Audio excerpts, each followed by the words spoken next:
Have my mic turned on. I had the mic on the laptop, so I'm not even sure how much everyone heard what I was saying.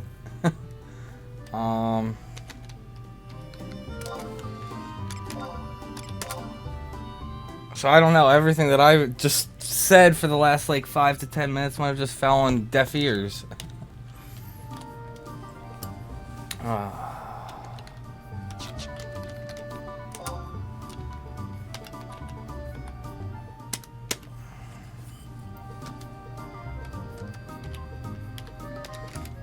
But that's my own bad. I need to remember to check my setting for my mic whenever I start the stream.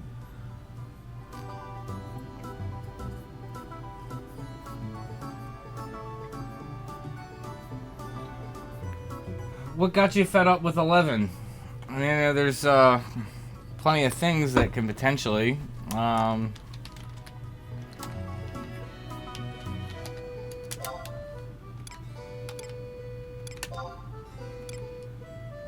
Okay.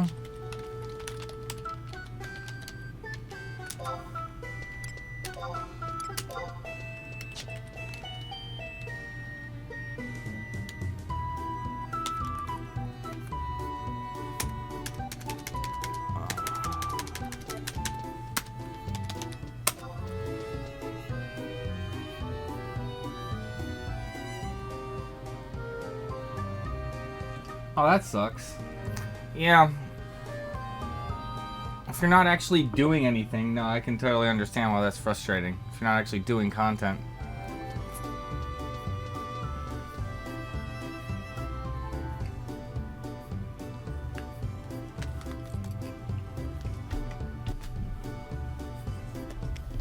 But, I mean, if that's all it was, that's more just the people. I mean, always look for, was it? Yeah. Yes. Yes, there is.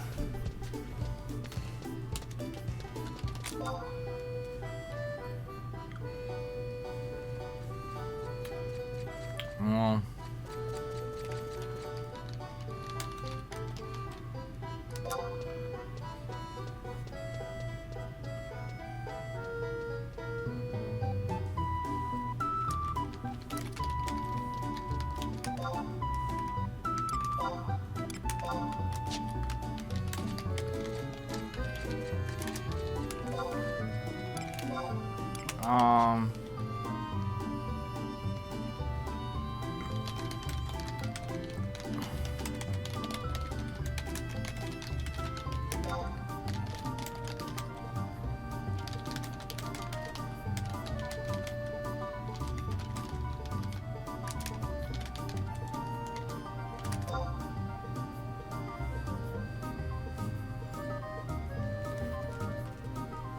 So we have a Corsair.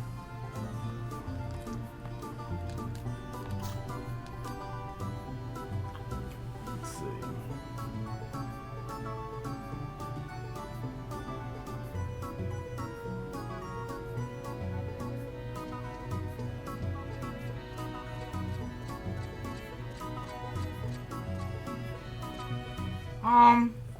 I mean, there's a lot of different things that keep interesting. I like just the diversity in like jobs. There's so many different events you can do. The big thing about it that I really like, and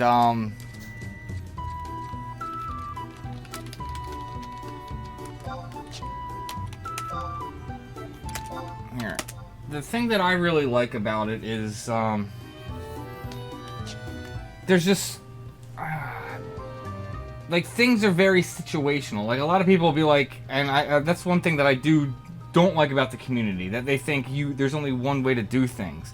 And if there's someone's gonna sit there and tell you there's only one way to do things, do something or do an event, they're literally putting in a box. And I'm not gonna say that they're doing it wrong, because what they could be doing could be a very good way of doing it. But there's always multiple ways to go about doing it. And I just like, you know, like I said, the flexibility. I like trying new things. I always like trying to push the bar and see what it can do. Plus, I mean, I always have fun leveling. I have fun playing different jobs. People often ask me, what's my main? I don't believe in a main job. If I had to say what a main job is, I would probably say Ninja. I've always enjoyed playing Ninja from way back when it was 75 days. I still enjoy playing it now. But I mean, I like playing like all the jobs. I like playing support jobs. I like playing tanks. I like playing, healers, DPS. I just like the diversity, and I also like the challenge it brings. Like, perfect example, me and Yells have lately been going through and like duoing a lot of the Reginima mobs, and we actually even duoed all the tier 3s, and it was actually pretty fun. So, and that's the thing, I actually do like the gameplay, but I mean, the gameplay does really come down to what you bring to it, and obviously your party. So let's see. See how many people are in Doe Gates, because it might actually be hard to get bats.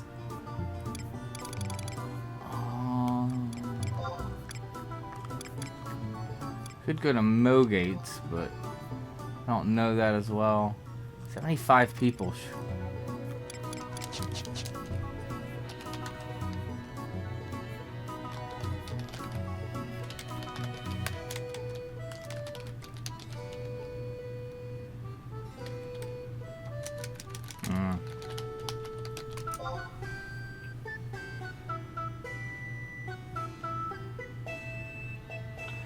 I will agree with that. A lot of the people on Azura are, yeah, it's, I will say that. I've definitely thought about server transferring, but I've been like, where would I server transfer to? Not for. Where would I server transfer to? And I don't want to go back to a dead server, because I came from Valifor and that was dead, so,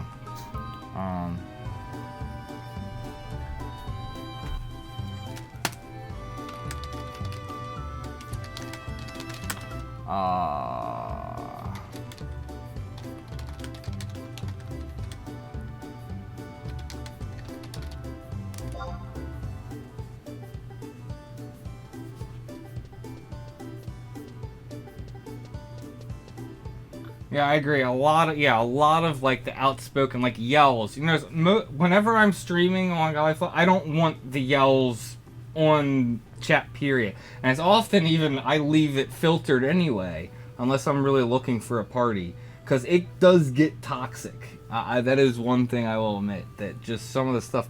And the funny thing is, a lot of the stuff that gets yelled about when you even do see it is just very close-minded stuff. A lot of it is people either looking for a merc to do something for them, or mercs just trying to make money, just basically trying to exploit people.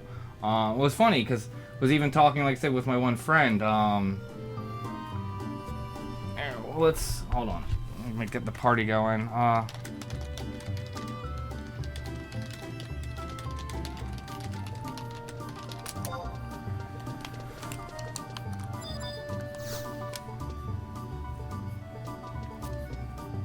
So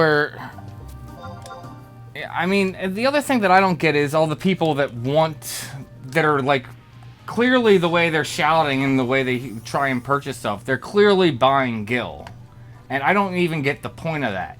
The big thing that I enjoy about the game is like the journey and going through obtaining stuff.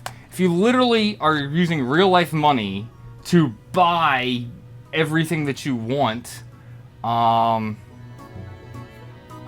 then, what are you even getting out of it? You're missing, like, the big point of the game. Yeah.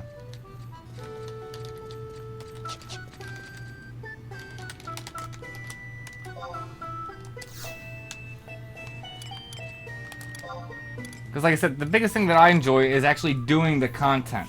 I enjoy, like, the progression. Like, I've had some people be like, wow, you have, like, a super mule now that you're, like, leveling cauliflower. But I actually have fun doing it. I have fun progressing it. Wait, I went to the wrong place. Pfft. Wrong zone.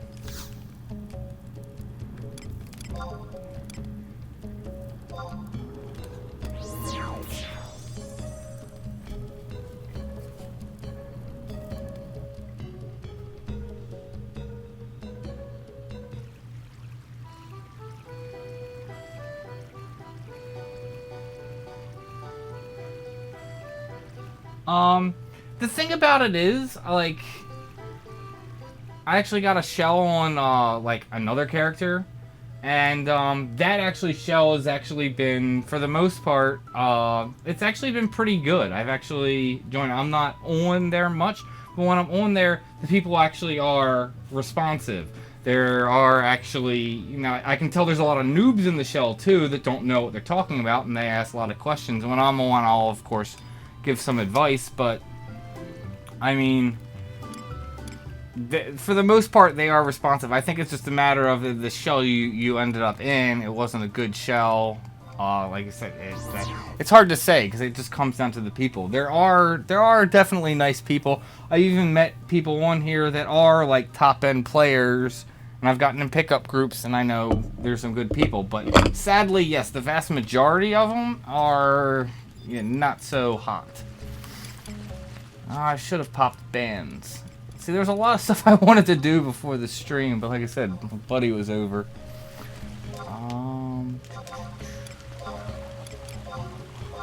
Nice, so I do have a facility ring on it, because I would have wanted to, oh, but it has one charge. See, I would have wanted to had a Trizec ring up, have a fresh Trizec ring on me, have a facility ring with 3 charges, and then also have a capacity ring, but it is what it is. So, we have a War and a Corsair. I'm trying to think what would be a good skill chain.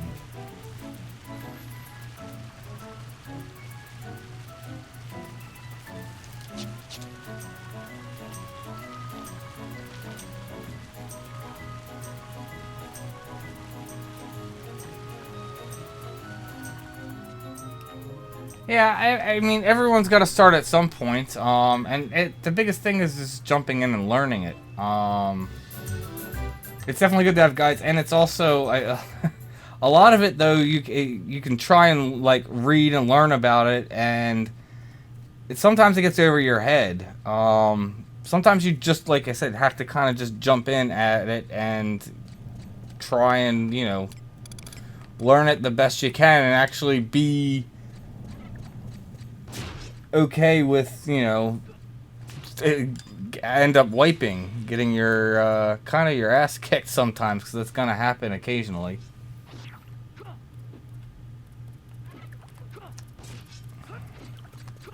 Fun stuff.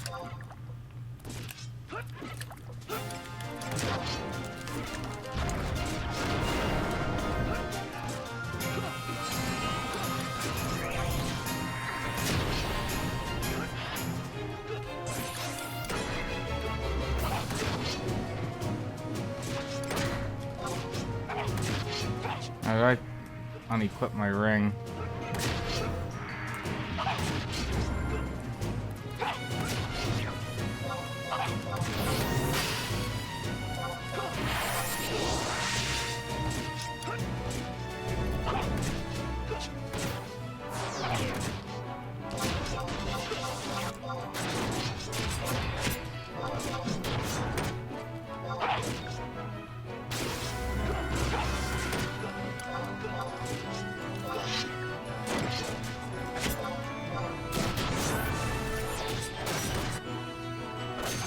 Ouch, did it put up defense?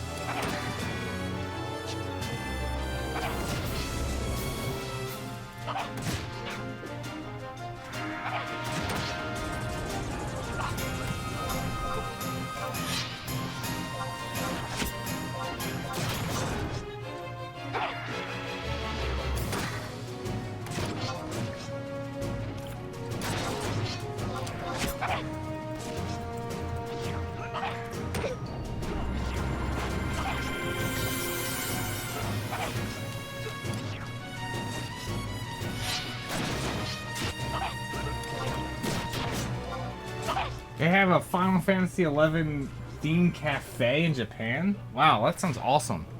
I've wanted to visit Japan, and I will do it one day, but I've wanted to visit Japan for a very long time.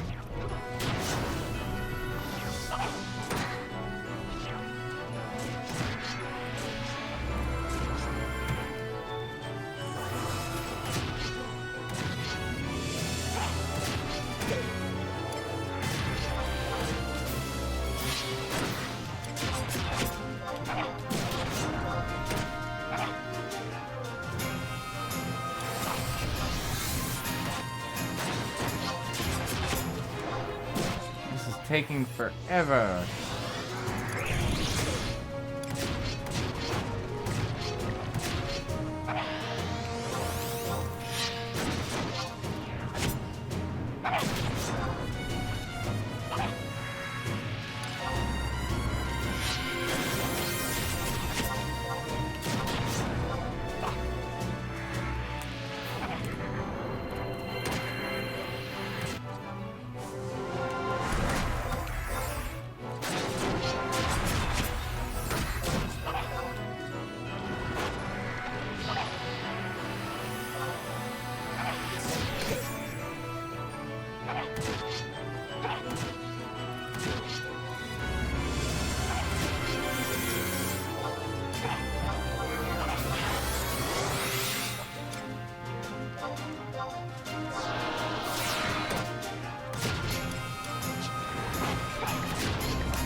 Trying to think.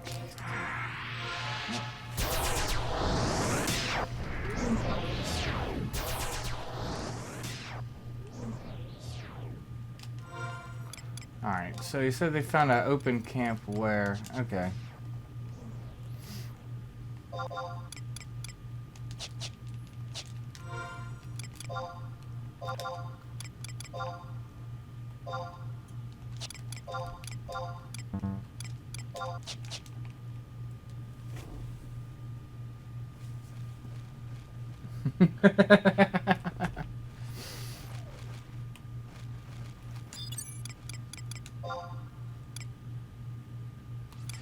And people are free to dress their character as they want, but I agree, I don't get why you'd want to have your character naked, but I mean, to each their own.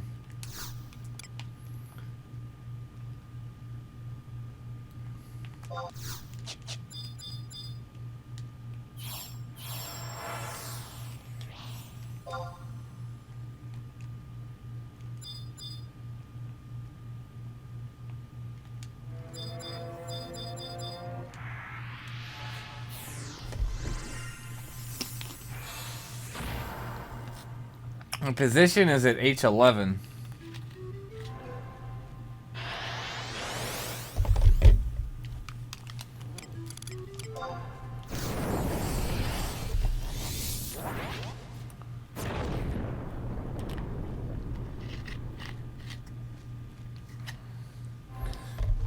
It should be fun. I have not done a capacity point party, I think, since actually the last campaign that was going.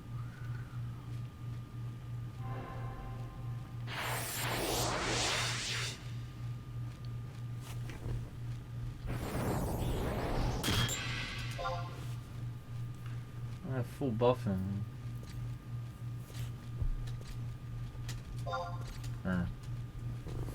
Wow, I did not mean...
Nice. Got a radiance off there.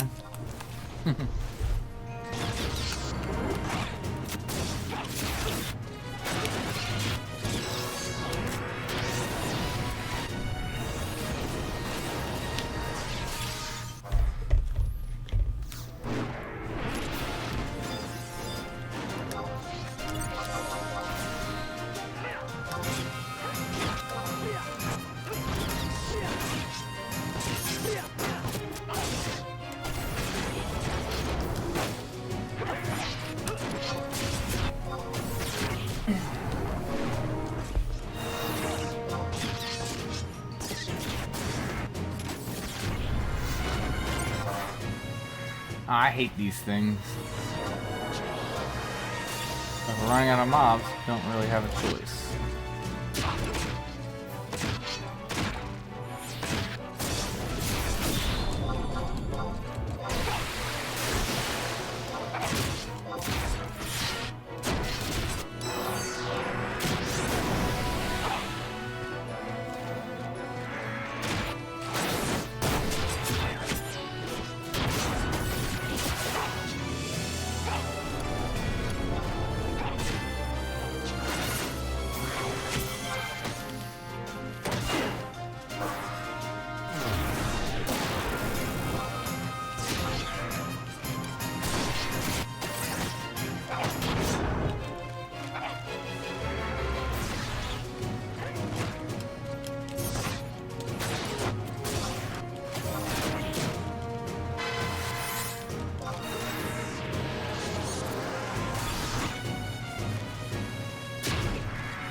Whoops. So wait a second, the skill chain.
Crab slept? I guess it is.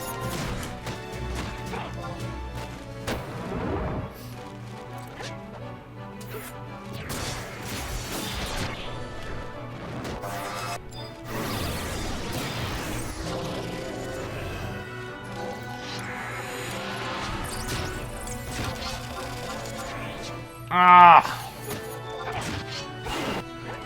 I'll get one of that for not invoking.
Alright, we're cooking with gas now.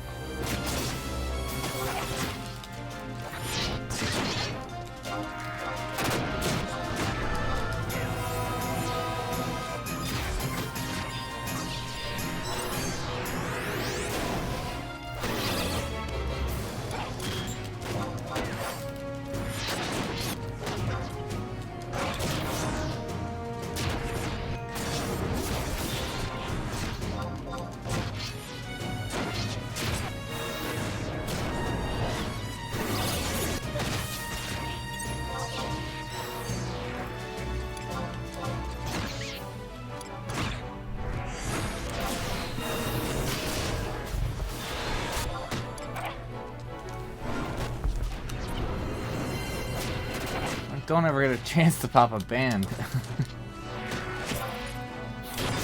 Do it now anyway, since this is only my last charge.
Okay.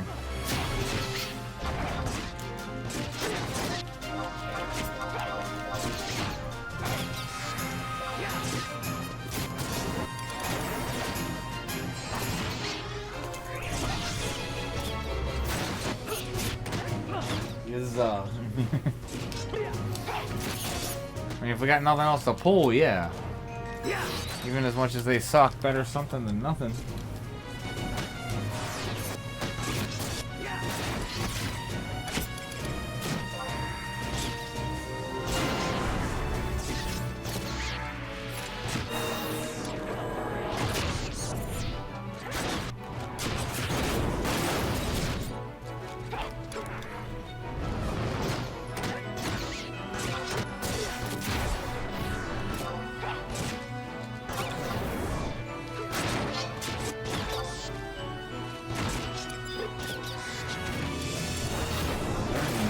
Definitely don't. I'm not having accuracy problems. I don't think I had any. Should have brought some attack food.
This is definitely a fun party. Good party too. I mean, Azure is a mixed bag. best thing to say? Like, it's clearly the most populated server, so it's very easy to get into groups, you know, find people to do things, but also because it has the most people, it's also, I think, probably some of the most toxic environments. Sometimes the shouts can just get, you know, outright just horrible and negative, so, you know, it's kind of like the good with the bad.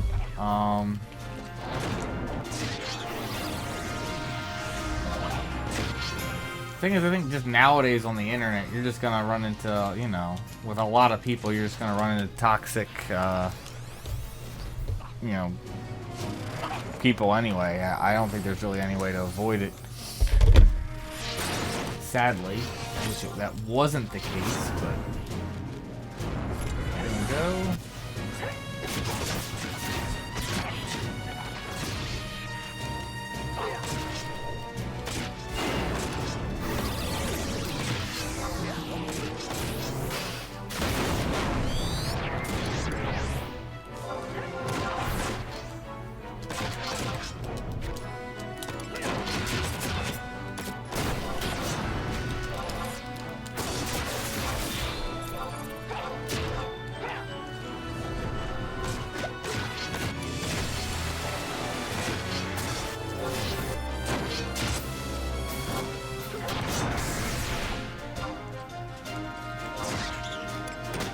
I mean, like I said, one positive I can say about it is Azura. I mean, at this point, I'm about to finish my 3rd Aeonic, and I've done pretty much all of it either, you know, solo, duo, with a friend, or with pickup groups. I think that would be extremely hard to do on other servers. And don't get me wrong, there's definitely a fair amount of pickup groups that you get in, and you end up, you know, wiping and failing. So, I'm not saying like every group I get in is, you know, a winner, but you know, there's something to say that, you know, you can get it done with pickup groups. Now, granted, I'm typically either coming summoner or Geo or tank, fill the roles, and having, you know, top end of all 3 of those jobs make it very easy to get in groups. But like I said, that is one thing to say for it. Yeah, it's a crab. I don't think it's a turtle. I know the I think it was the bard called it a turtle. I think it's a crab, but yeah, that's why I don't like them. They do just have really like all their moves are like cleave type moves.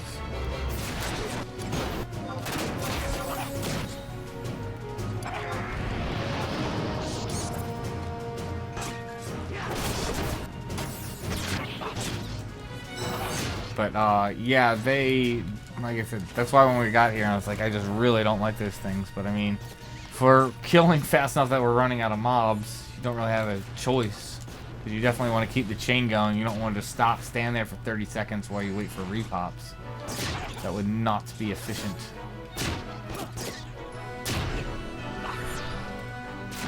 It's definitely a strain on the healer, that's for sure.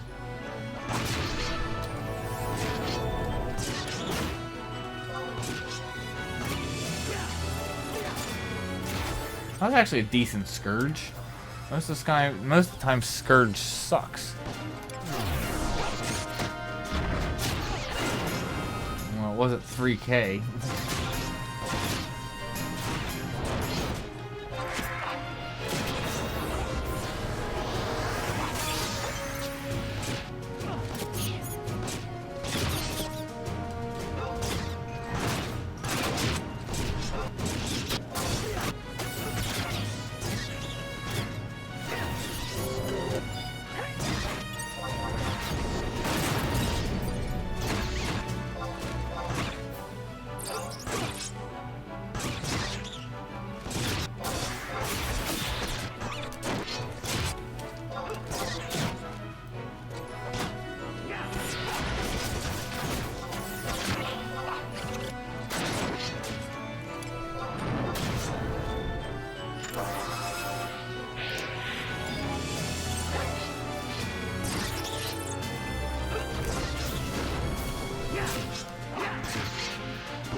come on. Spell locked.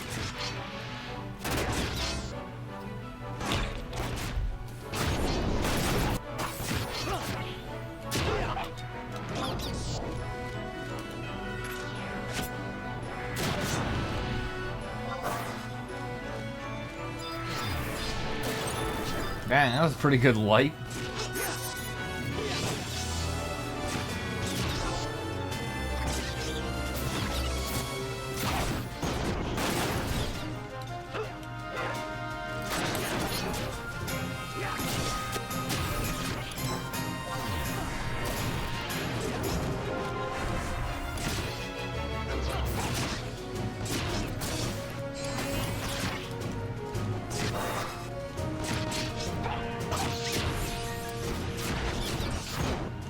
Should have scourged.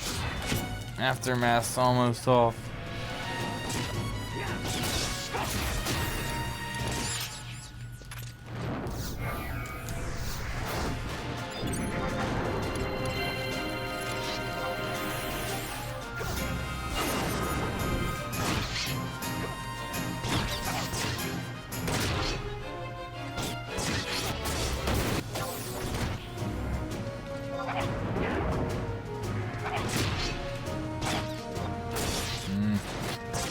Time that better to chain.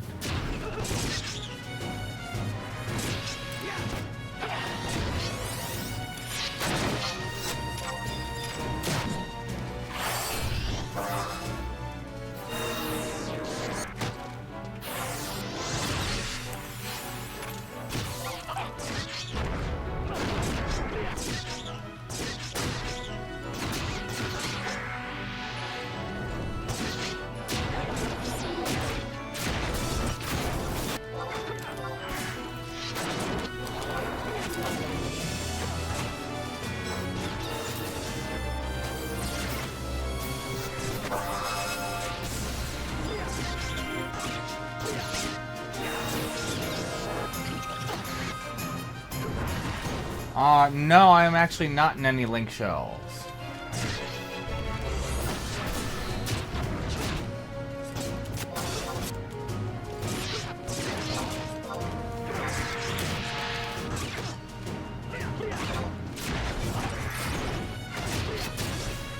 I'm not opposed to joining one, but at the same time, I kind of have somewhat of a standard, because if I joined a link shell and there was just a bunch of elitism and a bunch of like negativity going on, I definitely wouldn't stay in it. I'd rather just, you know, basically do things solo or, you know, stuff with friends and just deal with pickup groups rather than deal with a bunch of negativity.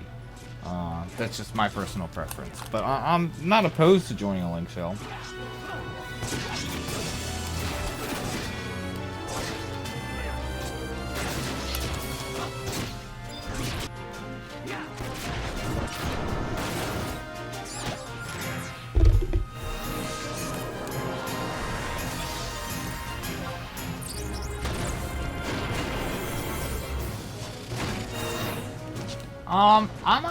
I don't have problems with noobs.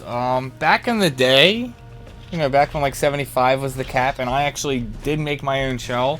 A lot of the recruitment we actually focused on noobs, because the whole thought process is, you know, just because you're new, I don't know why noob has such a negative stigmatism to it. I get it, you know, if you're a top-end player, a lot of them just want to go into an event and just have people know what to do and not have to explain and, you know, and just help everyone out. But I mean, just because you're new doesn't necessarily mean you're gonna be a bad player. It just means, you know, you have stuff to learn. Everyone's a noob at some point. Anytime you pick up a new game, you're technically a noob.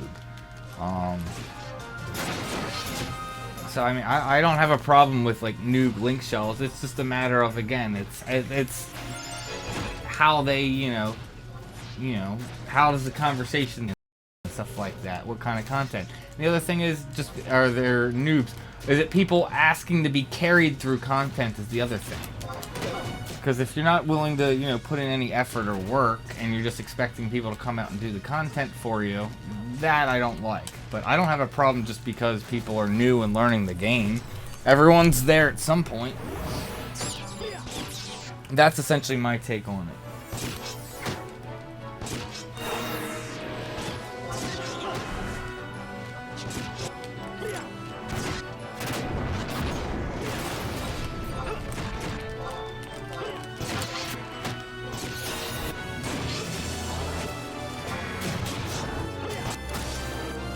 I'm not keeping my buffs up. Trying to do too much.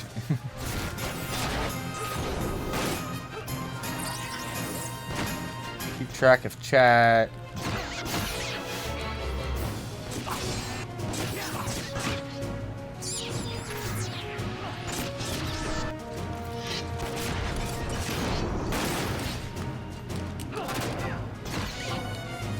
Dang. Alright, well, let's just get a fresh Scourge anyway, since he gave me, you know, free TP there.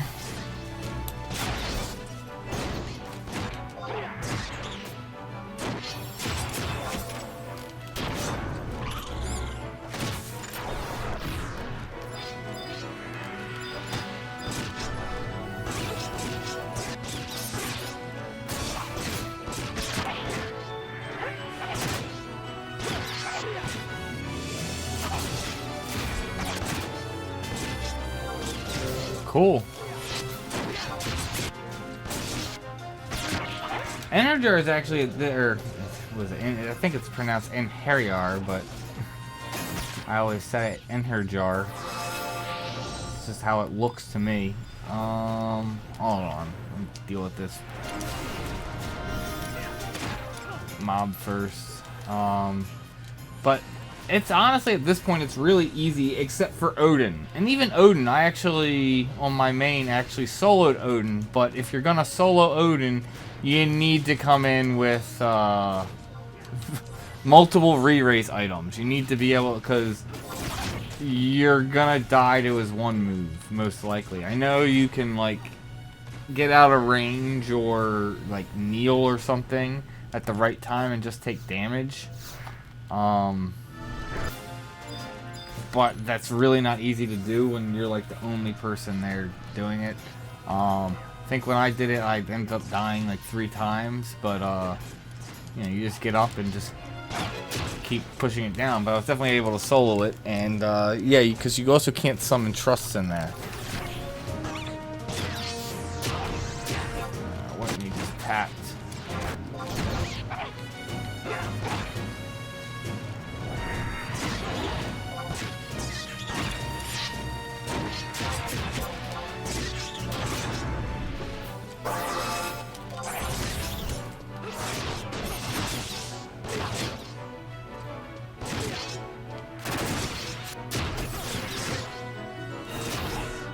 Yeah, it's honestly, it's not that hard at this point, because, you know, it's level 75 content, so if you're 119, you can do it. Like I said, just expect deaths. The thing is, you shouldn't even really be doing Odin anyway, unless you need the clear, to do your, you know, go through your mythic path. There's nothing really worth rewarding unless you want, like, glamour items out of it.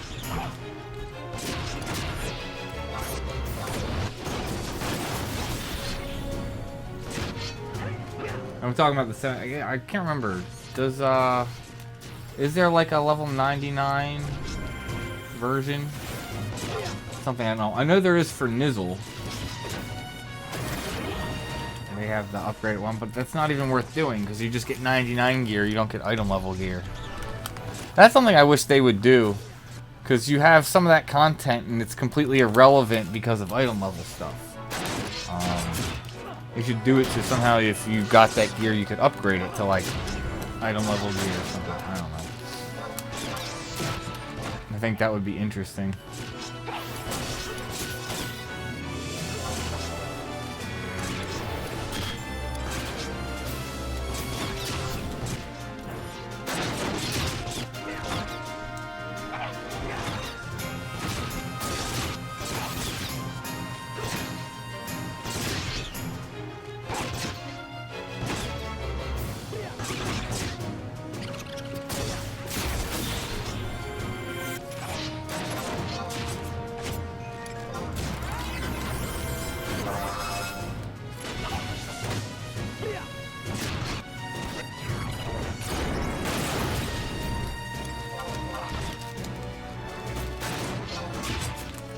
Out of the bubble. Might be out of the bubble.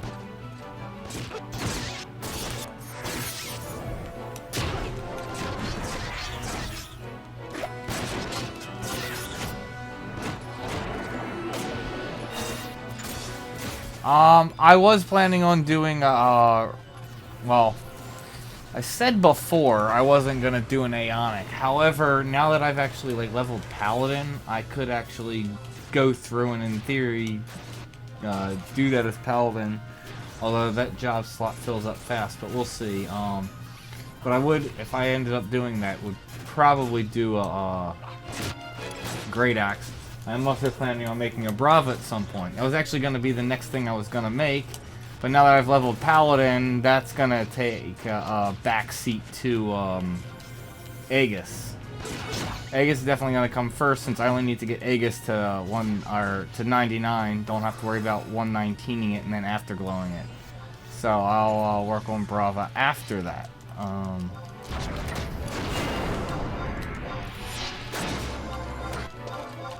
But yeah, Aegis is going to be the next thing I'm going to work on. I wouldn't mind trying to get a, like I said, I can't even remember what it's called, but the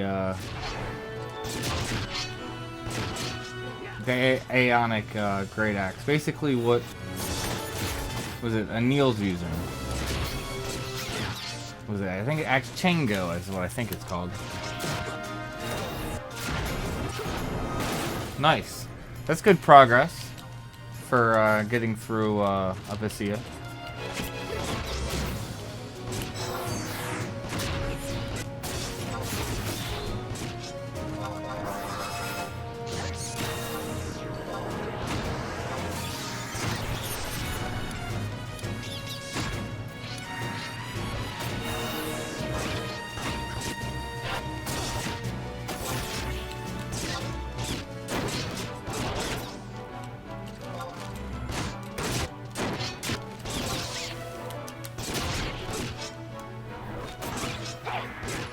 Empyrean Great Axe, I don't know why, like, the community seems to shit on it. It's actually ridiculous, because I have it on my main. That's the only, like, Rima I have, for war on my main. But, yeah, was it Uconversa? It is ridiculous. I really don't get why it has such a bad rap, and I see people shitting on it. Granted, I will say this, it doesn't, well, it does really good weapon skill damage if you're not buffed. I think it actually does better weapon skill damage than any Rima war can use not buffed. If you're buffing, you know, kind of like in this situation, it doesn't scale as well as like Ragnarok or Chango. I can't really speak in terms of Brava. I haven't really compared it. I've seen people use it, but it's hard to say. That's why I think I'll like getting it on Cauliflower and see how it is. But the white damage you can do on that weapon is ridiculous. If you can keep Aftermath 3 up on Yukon, it is ridiculous. It's very common I'm getting 6k critical hit, just normal attacks. I've definitely gotten quad attacks off and critted on every single one of them for 6k. So one round of attack did 24,000 damage. Now, granted, that's not common. I'm just saying what's possible.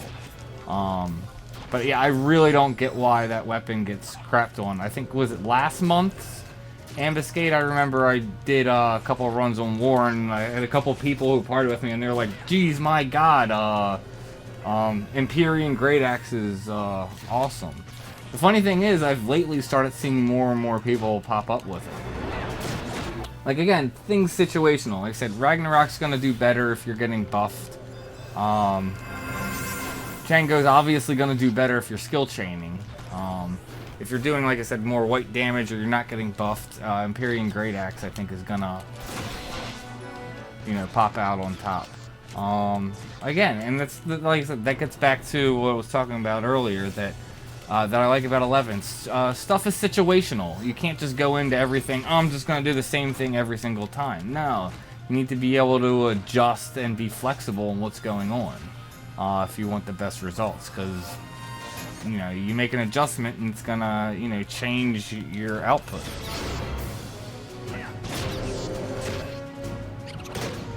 Yeah, exactly. Like I said, because of the scaling of it. Yes, I agree. It doesn't scale as well as the other weapons, but I mean, if I'm just going out solo and using trusts, I know Yukon's gonna blow Ragnarok out of the water. I've already seen it with, considering now I have Ragnarok on Caulifla and Yukon on my main. Now, granted, my main's much better geared and also is master, but I mean, I can still tell. But yeah, I agree. Yuko's Fury doesn't like scale well with it when you're getting attack and getting buffs. It's still beast regardless, though. If that's your only weapon, you can still do retarded damage with it, and I just don't really get why like people are like, oh, you shouldn't even bother making it. I completely disagree. You should make what you want.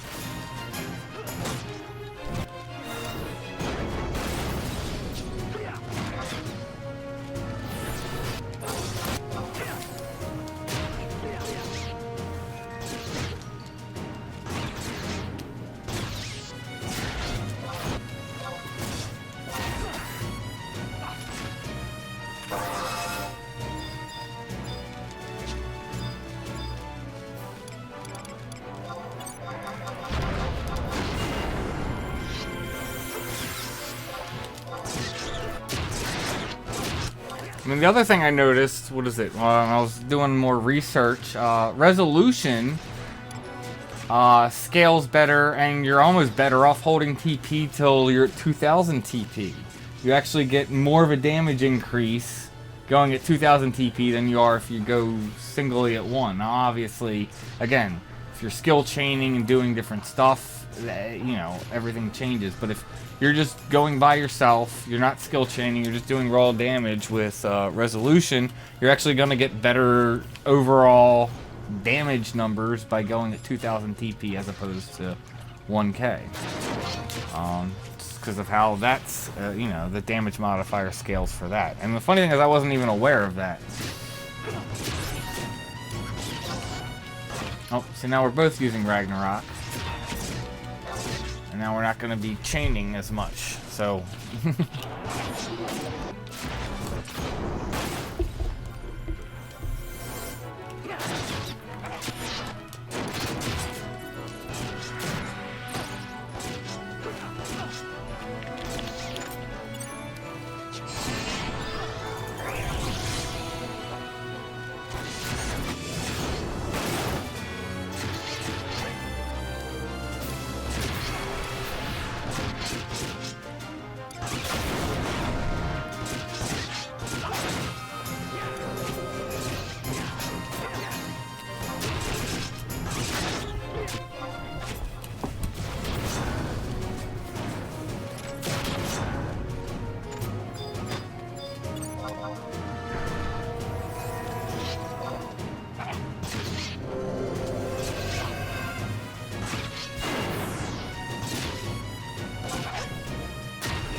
I haven't even looked, so... 81 job points, not bad. Considering, what am I at, like 500 total? 400 total, so yeah. I knew she was low, because I know there's a lot of CP bonuses she can still get.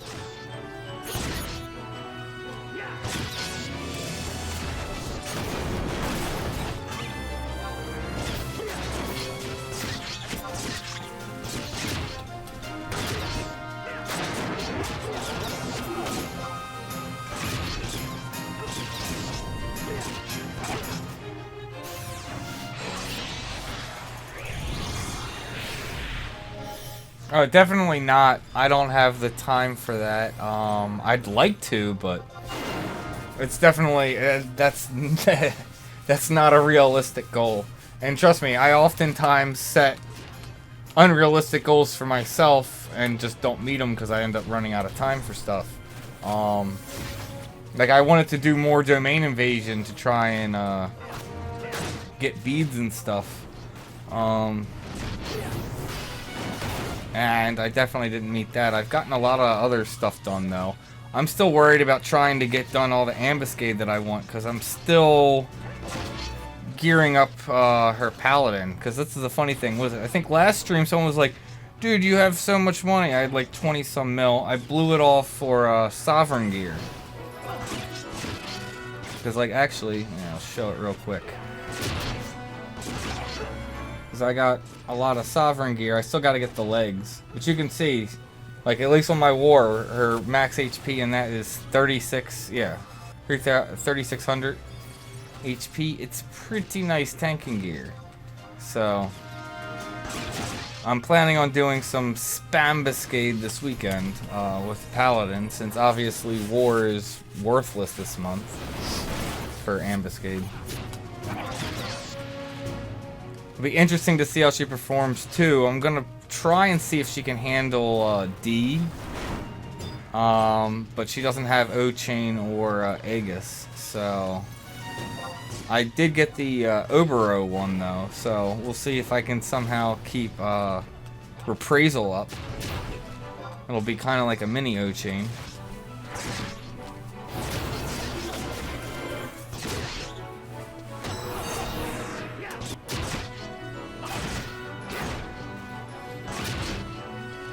I think she should be able to handle difficult, but it's not going to be easy. I'm definitely, even with all the gear, going to have to, you know, really try. Did Hasso wear? Like I said, I'm getting so distracted. Yes, it did.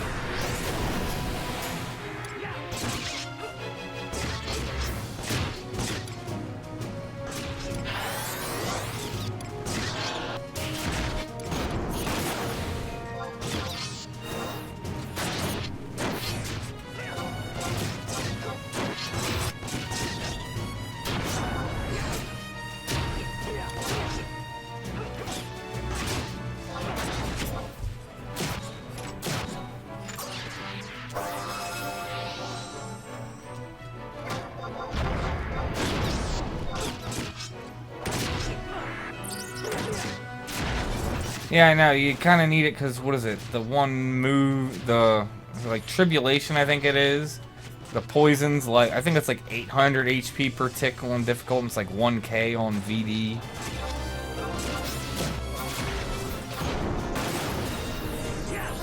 And yeah, you definitely want to be using those drinks because you can't sit there and rely on your white mage to get race off with everything your white mage has going on, considering if you don't take it off, you know, in, you know, 6 to 9 seconds you could drop depending on where your HP is before it even goes off.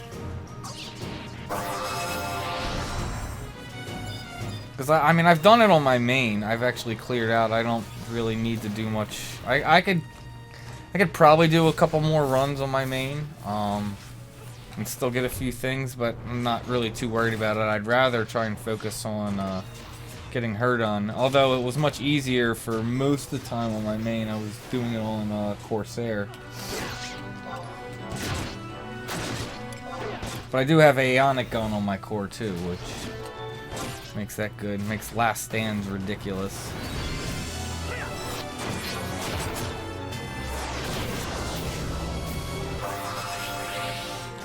I've not seen anyone land silent. I'd be interested to see that. I mean, I believe you, but yeah, like you said, it does sound like it's a crapshoot, and it doesn't sound like it's something reliable.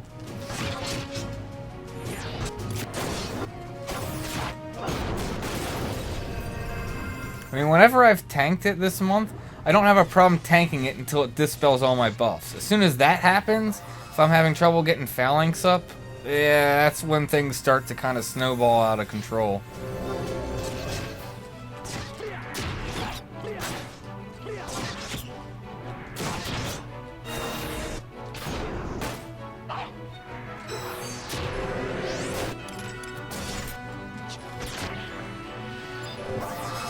That's the thing. I think this month would be actually pretty easy if everything was the same.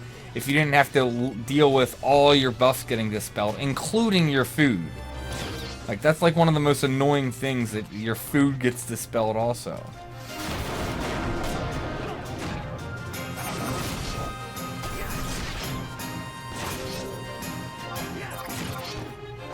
Yeah, I spent the last couple days actually just standing outside of Adeline, spamming skill up macro to level up enhancing. Just to do spam this weekend.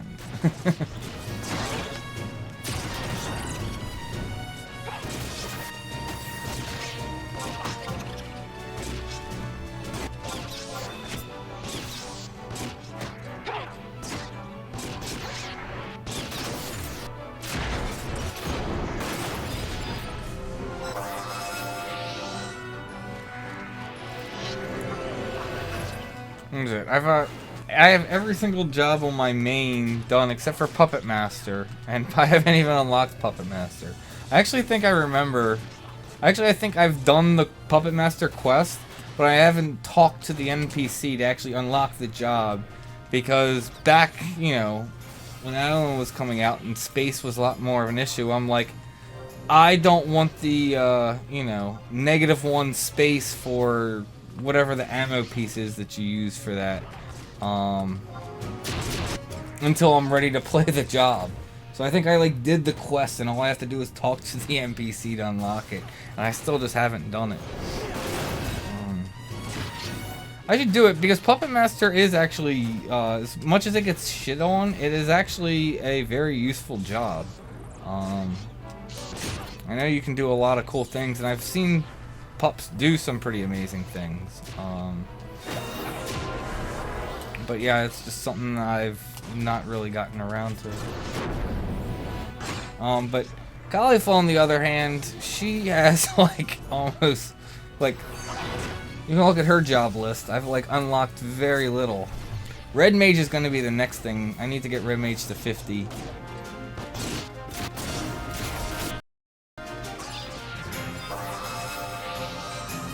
I'm not sure what I'm going to do with her after, you know, after that. Actually, I do want to do Geo on her at some point. That's a project in of itself.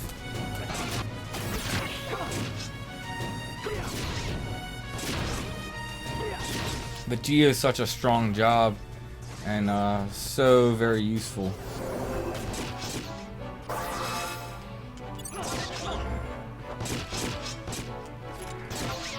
That'll probably be the next 99 job I do on her, is going to be Geo. Plus I'll, you know, record all that footage and make a guide out of it.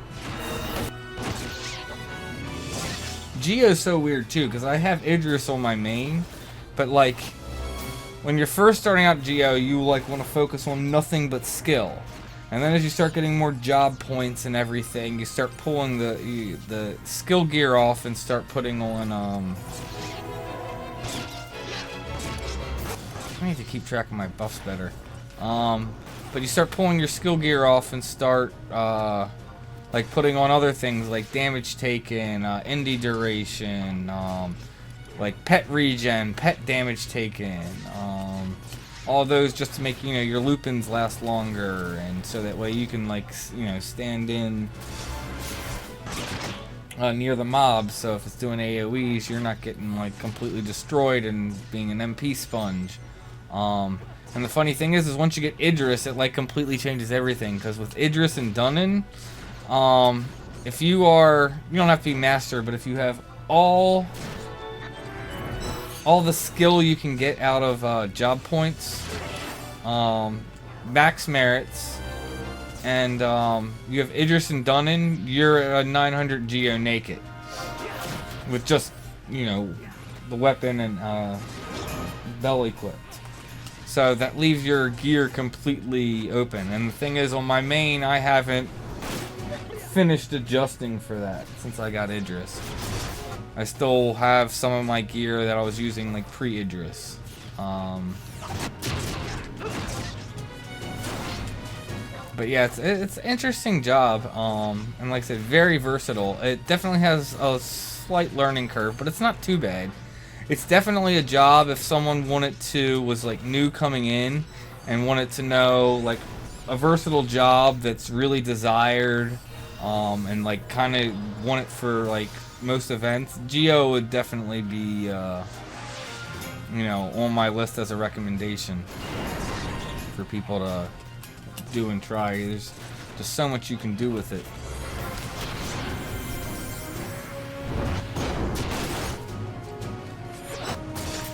Yeah, Thief's always useful to have. Sadly though, like, people, you know, just people basically shit on Thief unless they're like, oh, well, Treasure Hunter. And even nowadays, Treasure Hunter is not even really desired since a lot of the content guarantees pops. And getting additional pops is just so extremely low, even with Treasure Hunter.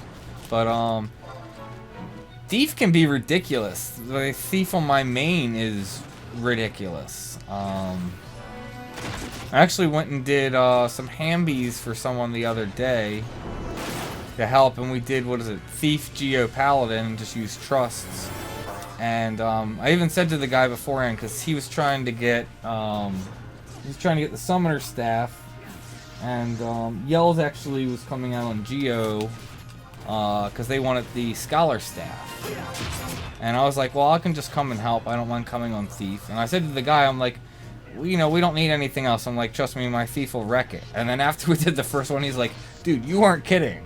Because I was like doing Rudra Storm, doing like a quarter to half its health. Now granted, that's with an Idris Geo helping, but still. And taking it down in 3 to 4 weapon skills.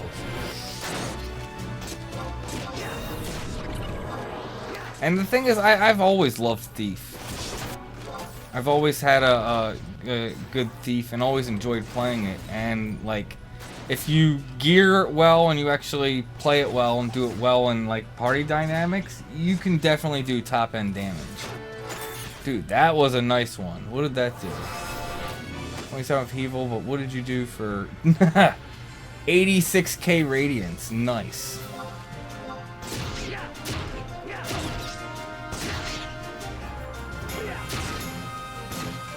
Yeah, you definitely need Rudra. That is by far, like,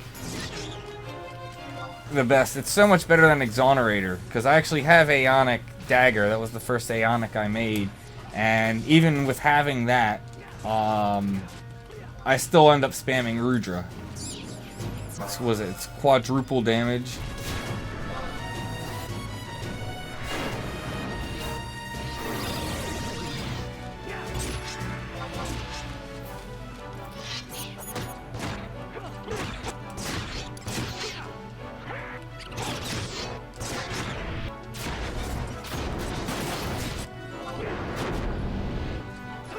Yeah, it basically is. If you're trying to do anything serious on Thief, yeah, you do kind of need Rudra.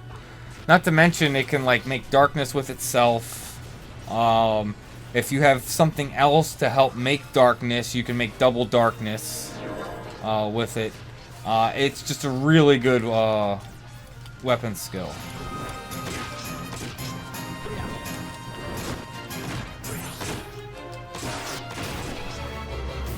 I really hate these things.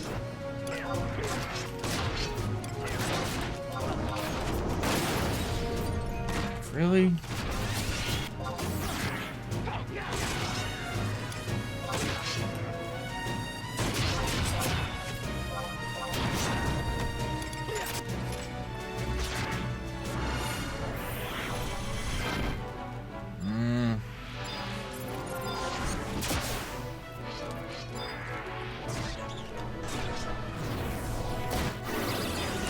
I'm gonna Mighty Strikes that crab.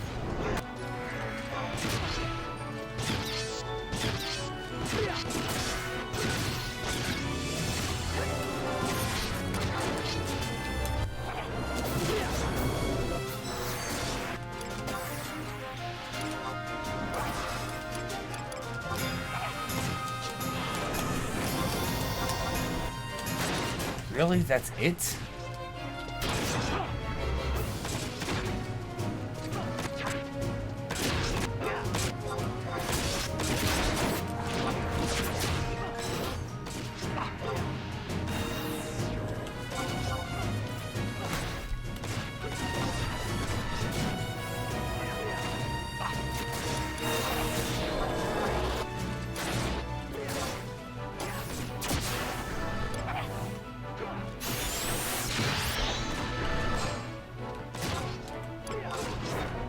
Because I'm critting so much anyway, just having 100% crits isn't really pushing up my damage all that much.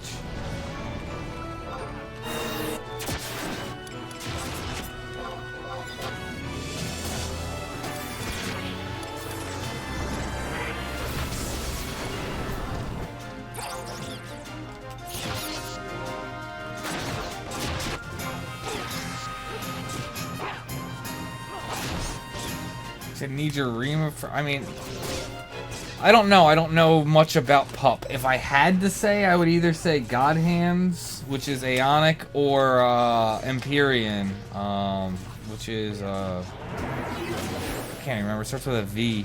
I actually have them on my main, but they're only level 90.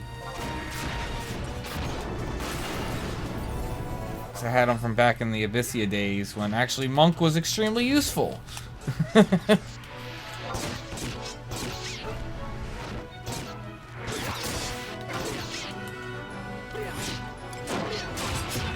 Yeah, thank you. Yeah, it's like something like that. But I'd either say God Hands or that would be your best thing, because then again, I don't know. Like I said, I don't know much about Pup. I don't know if Mythic would be good, considering Mythics are always, you know, job specific. So maybe Pup is good, because I don't know if it like does stuff for your pet. Like I said, I really don't know Pup. I am the wrong person to ask for advice about Pup. Like I said, it's the only job I don't have unlocked. So I really don't know anything about it.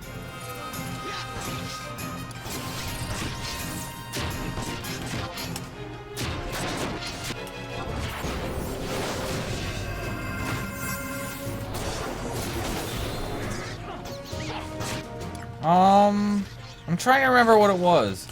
Oh yeah, Chloris.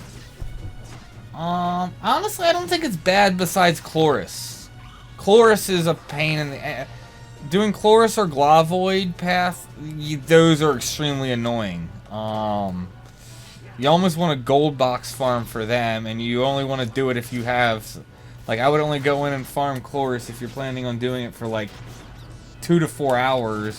Go in, build Gold Light, or Amber Light. Gold box farm until you get a couple of them, and then go get whatever you need to pop Chloris, and then, you know... Then start AoE farming again for more gold boxes and just keep repeating that. But what is it? It's... Because it's Chloris, and I think it's the Worm? And, Ottawa Chasm. And the Worm's not too bad. It's only like 2 key items. It's a pain in the butt to fight, but it's not too bad. And then I believe it's, Dragoa. And, Altet. And that's easy. That's 1 NM. The NM's right there. It's pretty much always up because I've had to go get a couple scales for what's it called? To upgrade some, I think Empyrean armor. I can't remember what I need it for, but yeah, Drago is easy. I am not keeping track of my buffs.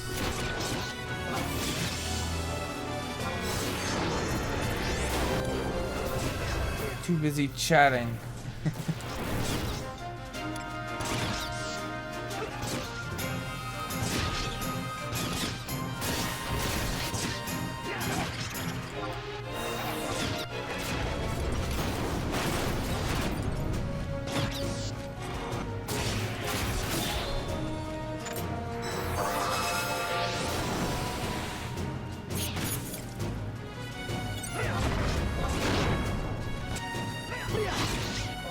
I mean, you almost what you want to do if you're going to, because this is what we did back in the day when I farmed them when Abyssia was, you know, the top end content, is actually, you know, have a friend come out and help farm with you, but they would be working on something that would be on Glavoid's path, and then obviously you'd be working on Chloris's path.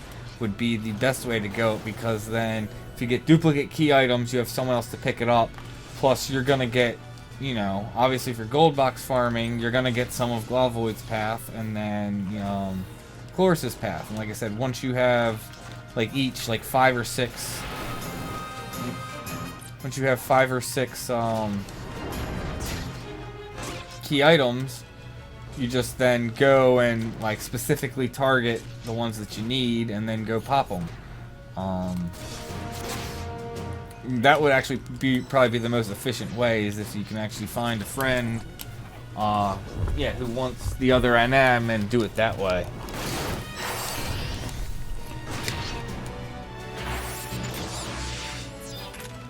But yeah, I think, what is it, just the Tarongi path is going to be the worst. Outside of that, I don't think it's too bad.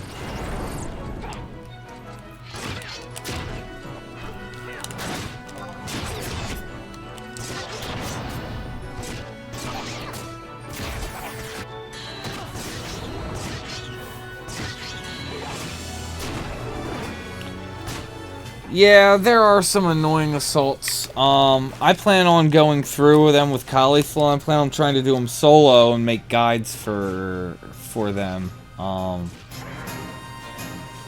Because I definitely did, remember going through doing them on my main.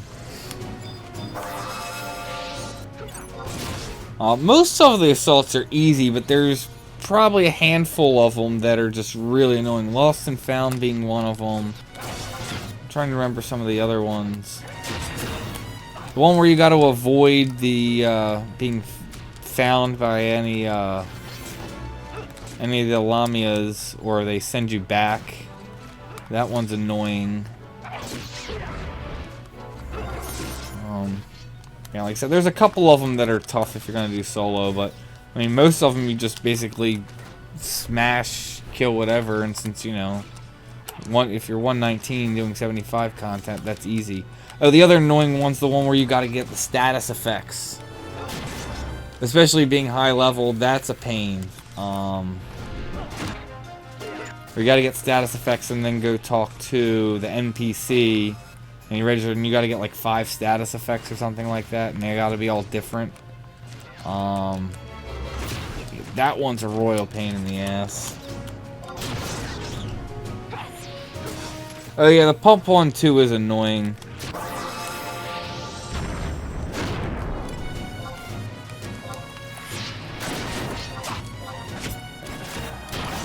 think I used Warcry. Yeah.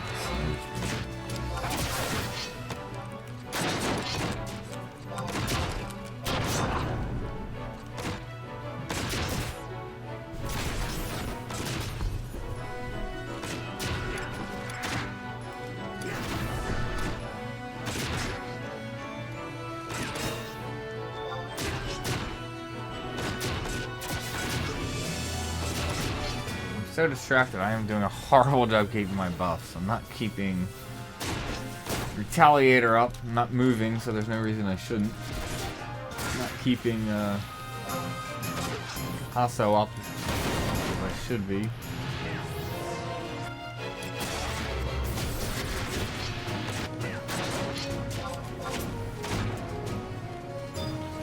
The pup ones where you need to... You gotta go find, I think, 4 puppet master, or not puppet, but 4 puppets. And you gotta take them to the puppet master. You gotta do an emote to, like, make it move. And then on top of that, you gotta make sure it doesn't aggro anything. If it aggroes something, it'll stop following you, and it'll start attacking whatever that is. And doing different emotes to it make it do different actions. It is annoying. Like I said, it's not tough, but it is just really annoying, especially because sometimes they don't actually listen to your commands. Sometimes. They'll always follow you if you do the right emote to them, but it's just also really weird, and it's not intuitive, and unless you're following some kind of a guide, it's kind of like you don't even know which emotes do what. It's a pain. It's not, like I said, it's not challenging, it's just irritating and annoying.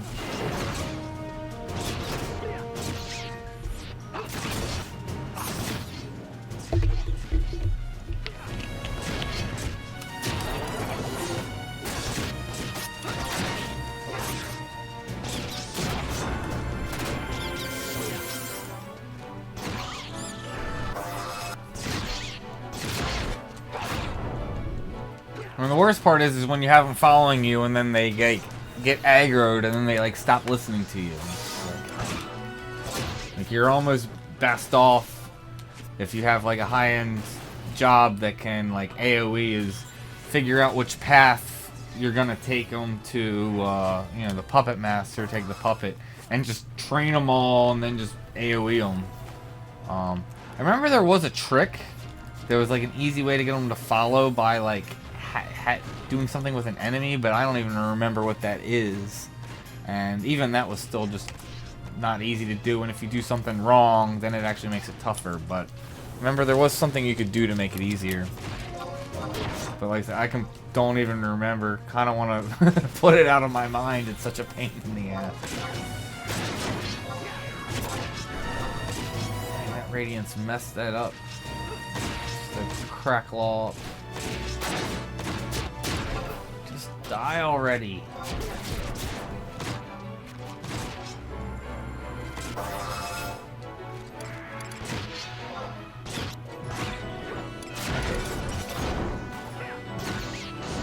Been not thinking it's been that long.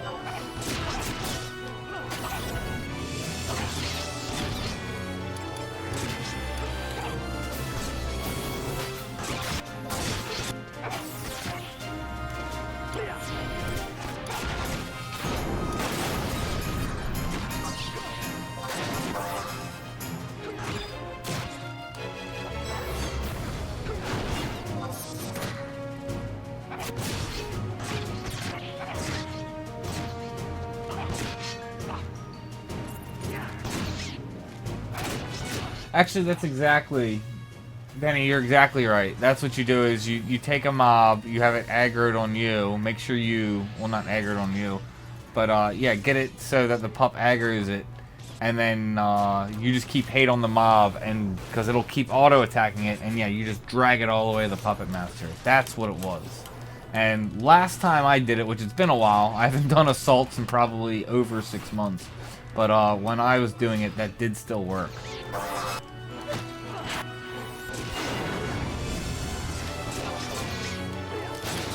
Did find that was like one of the easier ways to do it, because then you don't even really need to worry about the emotes until you like have to tell it to shut down, or well, you have to tell it to wake up, and then I think you have to emote it to shut down at the NPC, I think. I don't know, like I said, it's been a while.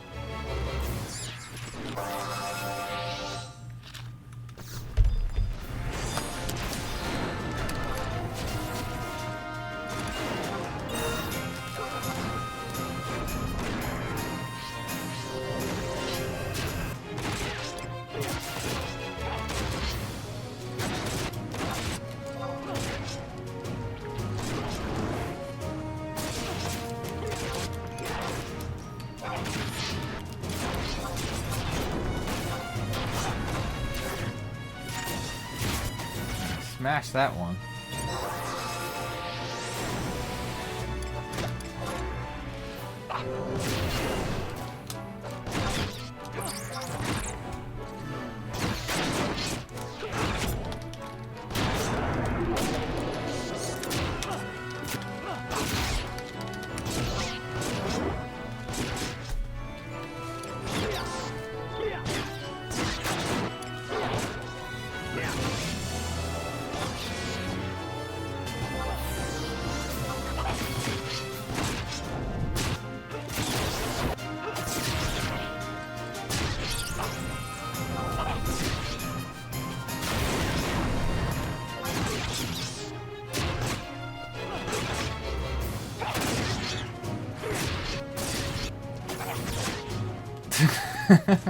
That's a good analogy.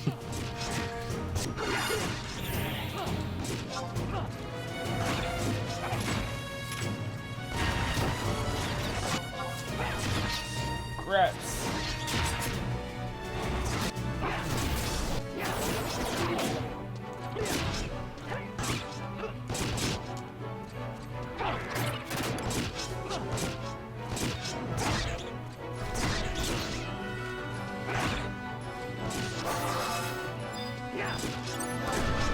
Core's got his first master job.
the best. I mean, again, that's the best great axe. I mean, from my understanding, they're all good. Chengo's obviously best if you're skill chaining. Yukon's just like the best for like white damage, and it's also good if you're. I think it's the best weapon that War can use if you're not being buffed.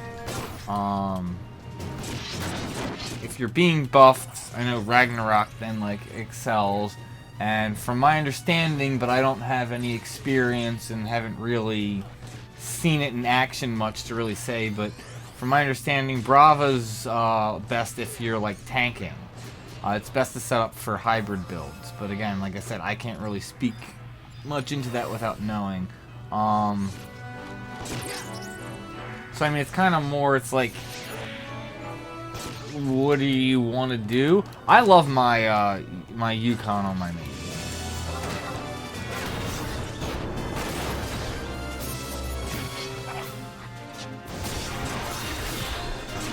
Like I said, I know like the community tends to want to shit on it, but like I do ridiculous damage with it. I love it. It's a lot of fun. It's often me and Yells will be out doing something.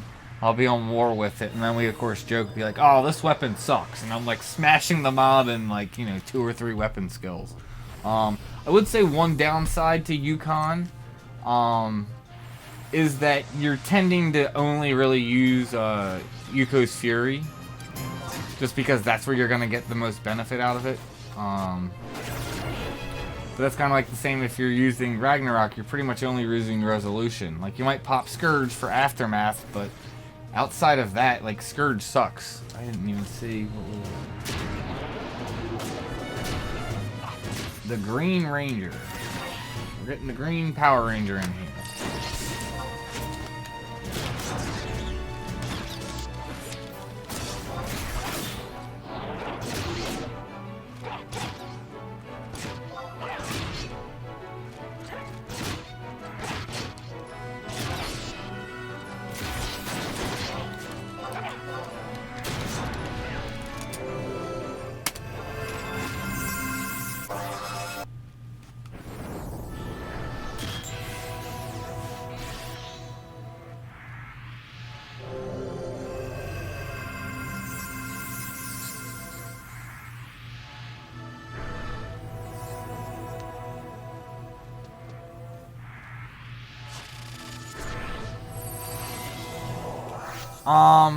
I will say this. If you get to the point where you can use Superior 2, this Great Axe is ridiculous.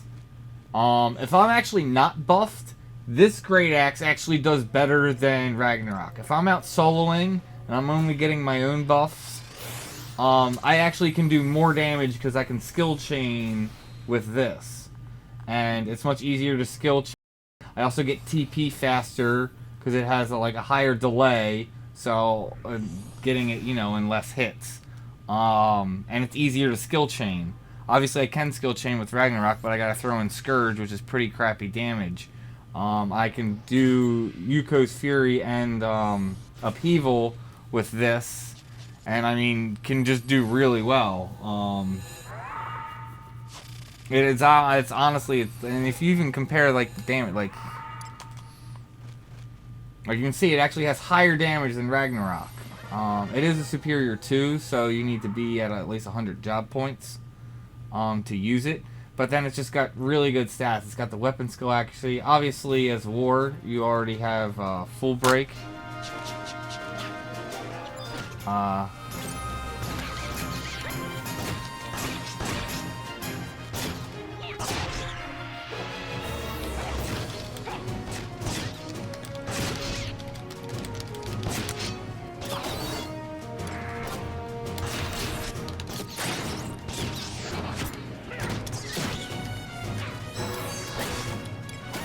Where's...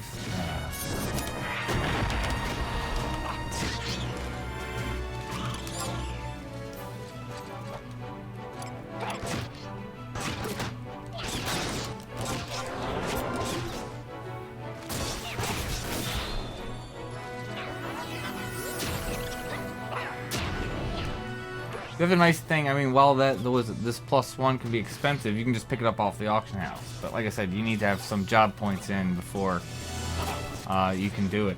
The other, what is it?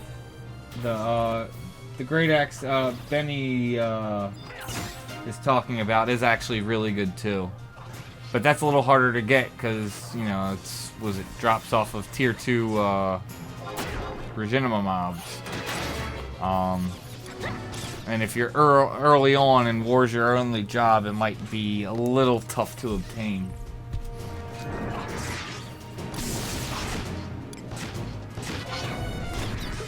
But honestly, I didn't expect, this Great Axe to be anywhere near as good as I thought it was. I mean, it's got plus 15 strength, 15 vit, which is good for both Yukon and upheaval weapon skills. Like, it's just a solid weapon all around.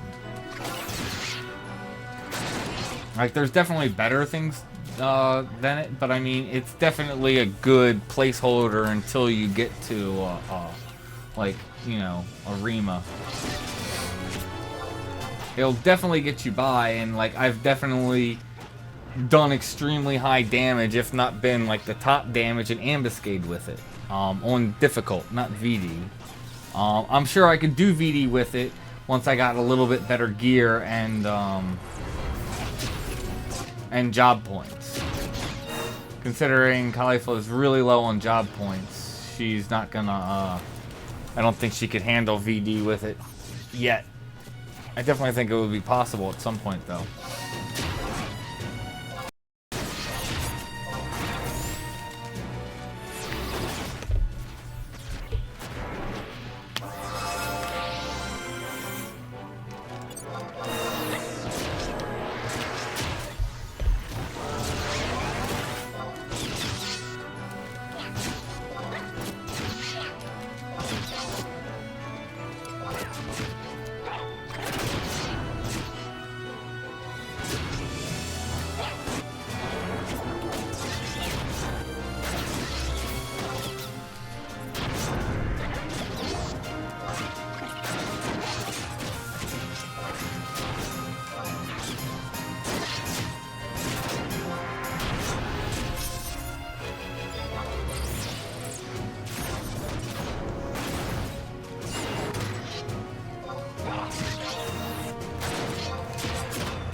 I don't really ever use King Justice on my main, and I have yet to unlock it on Khalifa, so it's hard for me to say. Typically, Upheaval or Yuko's Fury is gonna do better from my understanding. I need to get Grumpy back in.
You can do that, but you gotta be able, you gotta have really good gear to get TP that fast. Have good store TP and like double attack and stuff. I typically just with using the one Great Axe do what was it? Yuko's Fury, Upheaval, Yuko's Fury, you get double light out of that. It's only a 3-step, but I mean I typically don't have problems hitting it. But obviously if you can hit a 4-step, that's gonna be better. I'll have to give that a try sometime.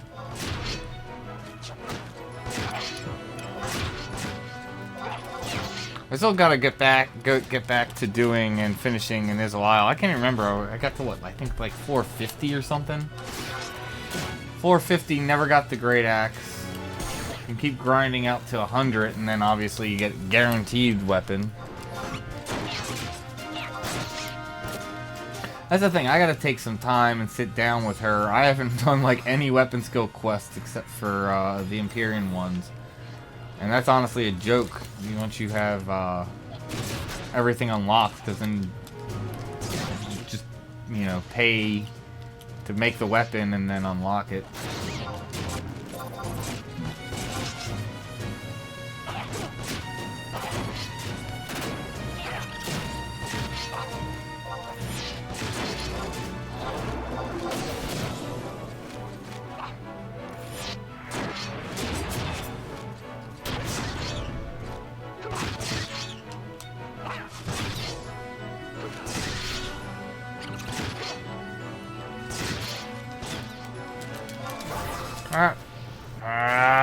Did not mean the resolution. Wanted to get Aftermath up.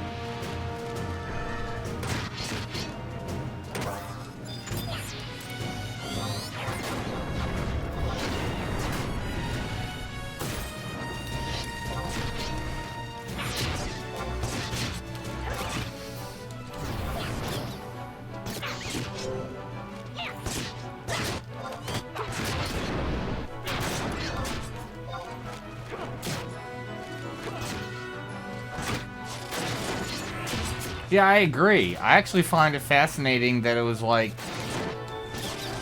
was it up to about 3 or 4 years ago, it was like the population was dropping. And in the past like year and a half, 2 years, the actual population in 11 is growing. I don't know if people are just like, I don't know, don't like the new modern MMOs. For the most part, I don't like the modern MMOs. Because it's either just like pay to win, or you just can get to like, you know, get top end gear and end game like so fast. The thing I like about 11 is like,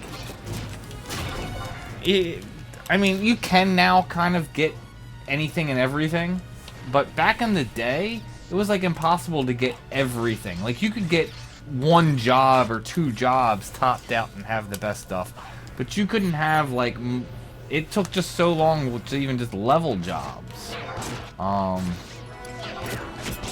even then, there was just some stuff that was just rare. Like, you couldn't have like E-Body, Riddle, and then also have, I'm trying to think, what's like the movement speed boots for mages that dropped from Timmy. Can't even think what they're called. I know they're easy to get nowadays, but you can get them from the high tier battle. But there's just a lot of stuff. You couldn't have everything, and you needed to actually almost spread it around anyway between your link shell and friends to actually be efficient to even take out stuff. And I think sadly, what is it, like most people try and say, oh, they want, you know, they want to be able to get everything and have everything done. But the thing is, once you have everything, what's even the point? Most people end up then like quitting the game because there's nothing else new to obtain. That's the one thing that I've always liked about 11 is that you couldn't like get everything. Like I said, it's possible nowadays, but it still would take an extremely long time to even still do that. Yeah, Herald Gators, yeah. I have never obtained them. I should take the time and go do the high tier battle for them.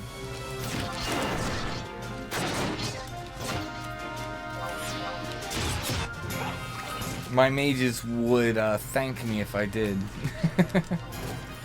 I think I end up using the pants from Chantato's Ascension, the custom ones, but that's only 8% movement speed anyway, where I believe they're 12.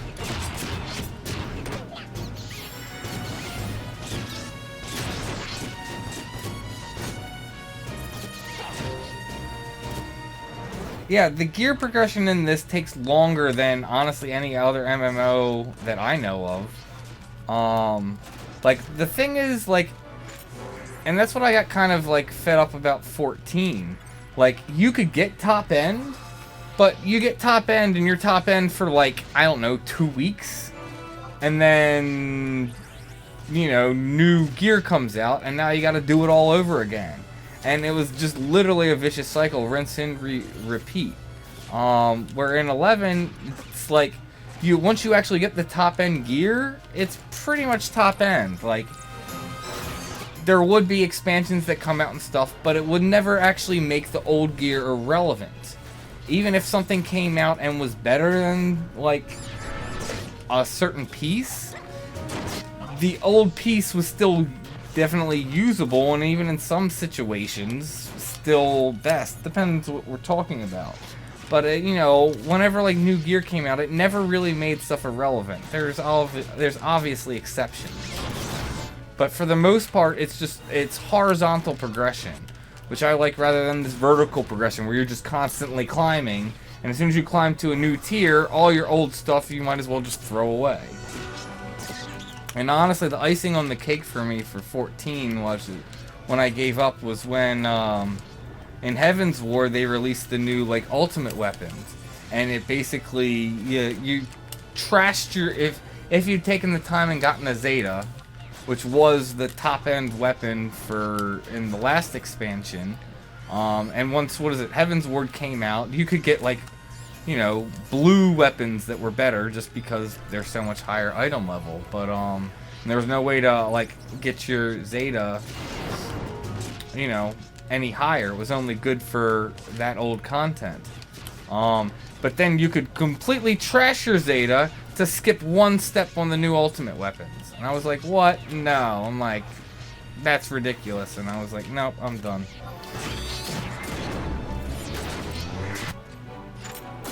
Exactly. That's exactly the point. Like, defending ring and yes, Eponas are still useful. They were top end then, and they're still like Eponas is still arguably top end for some jobs for TPing in.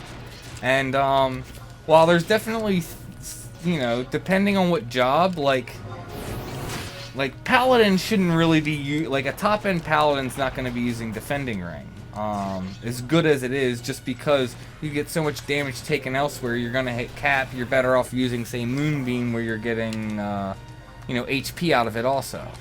But there's still use for it. Using defending ring on mage jobs is ridiculous, and using it on lesser jobs, just lesser like DD jobs for if you pull hate, yeah, it's defending ring is still extremely useful, and everyone still tries to get it.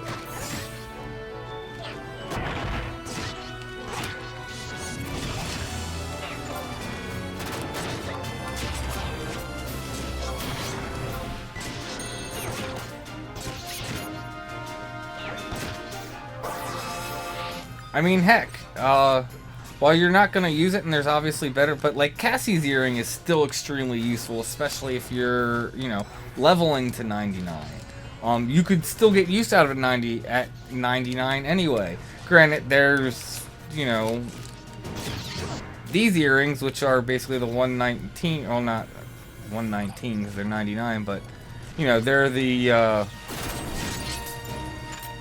basically high-level versions of it. But if you don't have them, you could still get use out of like Cassie's earring, and that's a level 1 earring.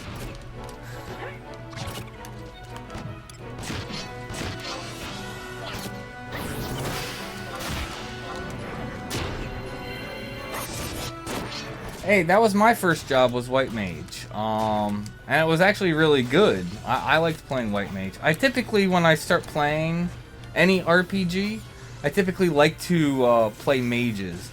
Typically, I know they're a little harder to play and learn, but if you can pick up that curve, you tend to get like a better idea, especially because you're most of the time sitting back.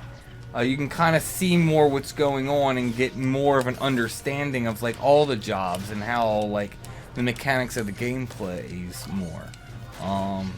That's one of the reasons why I picked White Mage. I didn't actually, I mean, if I would have sat down and really thought about it, it's like, well then, of course White Mage is going to get a lot of party invites, but that's not even the reason why I chose it, but it was definitely nice. It was actually even, yeah, I was talking to Yells about that the other day. I was like, this was the thing of like, of a mark of a good game. It was like, when I was playing this and started, first started playing the game and was, you know, leveling up as a White Mage, I wasn't actually looking to get parties. And the fact of the matter is that I'm starting to get invites as parties when I'm not even looking for it. I have people sending me tells, hey, do you want to party up and join? And the thing is, and it's benefit for everyone around. It's benefit for me, it's benefit for them. That's the mark of a good game, and you don't see that in games nowadays. Where, you know, you're gonna have random people basically being like, hey, do you want to do this so we're all benefiting? And I think that's something that's missing from a lot of games nowadays.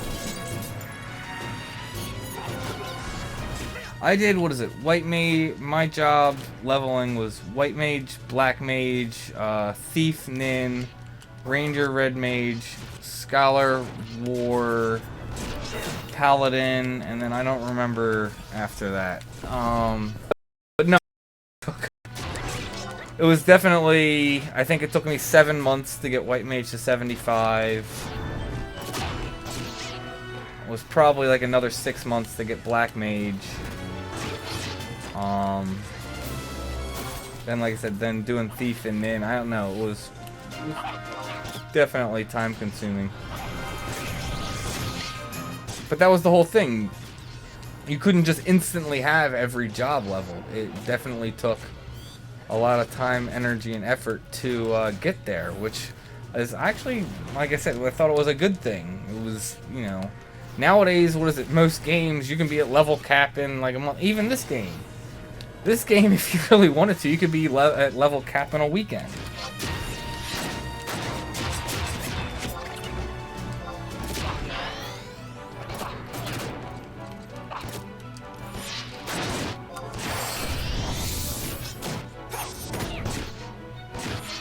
I mean, the thing about it is, I think XP and everything should be slower, but I also don't think it should be as slow as it was in Original 11.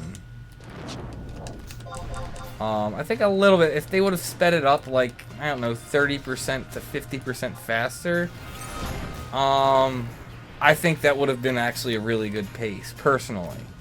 I know, I'm sure a lot of people would disagree with me, because most people would, you know, they want everything done quickly, but I honestly think that would be a good rate. There was some things about Original 11 that were actually brutal and were just way too slow. I remember one thing that was really stupid and hated was like question mark pops for NMs. That it would take 15 minutes for a question mark to respawn. Like I remember being in Sky, we're fighting gods, like we're fighting Gembu or fighting Siryu or whatever. You kill it as a link shell, and we wanted to do multiple pops. Well, now we just gotta sit here and wait for 15 minutes before we could even attempt to do another one. It's like, really? What was the point in that? Obviously, that's been fixed for an extremely long period of time, but that was one thing that was just didn't really make any sense.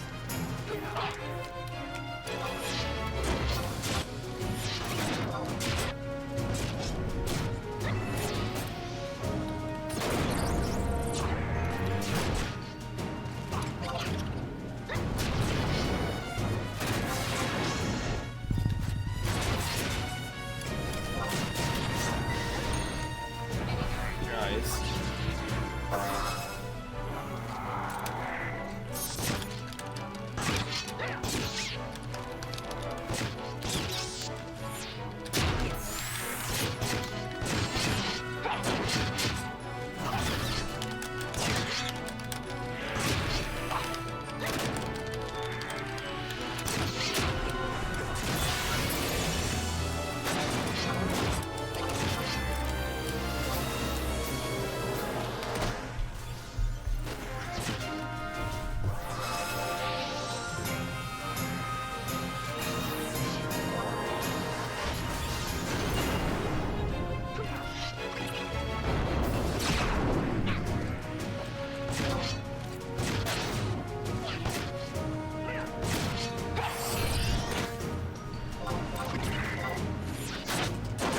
Let me see, did my Trizec, is it actually back up? Maybe I'll actually leave when I can use that. Maybe I'll pop it, kill one mob so it wears off, and then call it quits.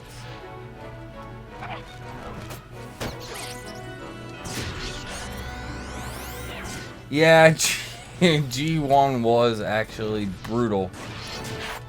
Back in the day. I remember, yeah, G1 took me an extremely long period of time. I can't remember how many parties I got in.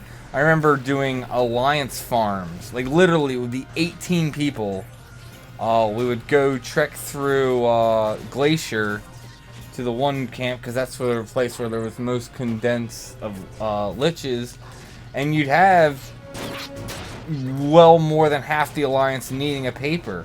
And considering the drop rate was so bad, you'd kill like 30 of them before you get one drop, and then you're lotting against like 12 people.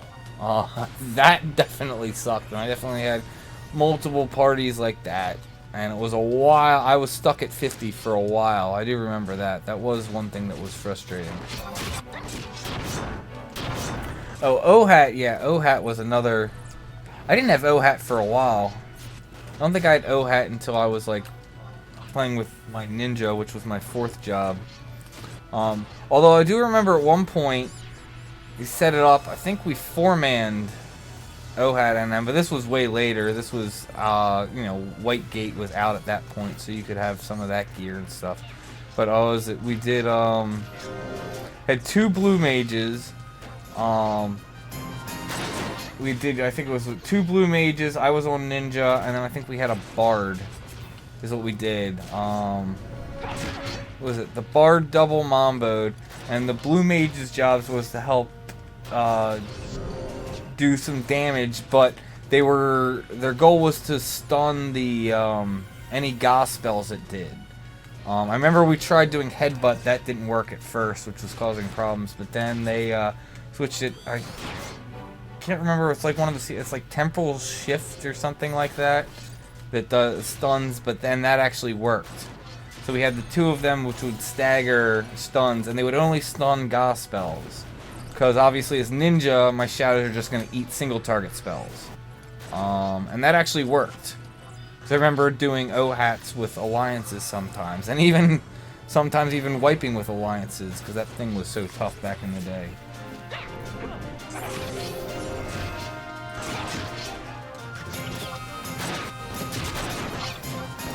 Yeah, OHAT NM was definitely tough.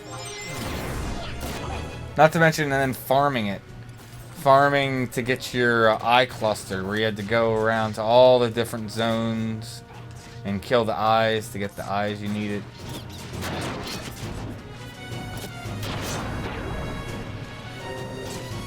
Yeah, like I said, I remember doing, like I said, Alliance 18 people, and yes, sometimes you would wipe with 18 people.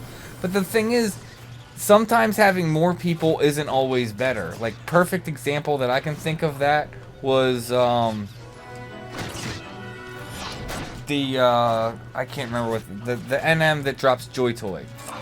I remember, Yells and I duoed that, because Yells played Paladin a lot and wanted Joy Toy.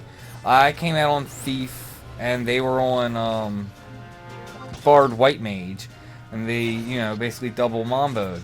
And I remember when we went out there and we were camping it, there was like a group of like 6 or 7 people, and they wiped. And then up taking it duo, because the thing is, they had like everyone on it except for their white mage, obviously, and their white mage is healing. And because of that thing spams AoEs, the white mage just couldn't keep up. There was just no possible way the white mage was going to be able to heal 5 or 6 people, and keep MP to keep them up. Whereas, you know, considering I'm going in as Thief, which already has ridiculously high evasion, then I'm getting double mamboed for even more. Plus, I think for that specific fight, I had 2 of the bat earrings, considering that would also spam ink, so I was constantly blind, which would give me 30 more evasion. So, I mean, most of the time, I'm just not ever really getting hit.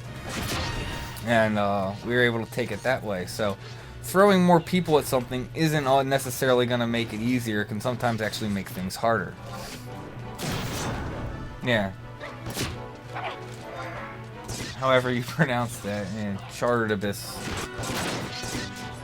But that's like the perfect example where just using it, that I can always think of, that having more people isn't necessarily going to make things easier.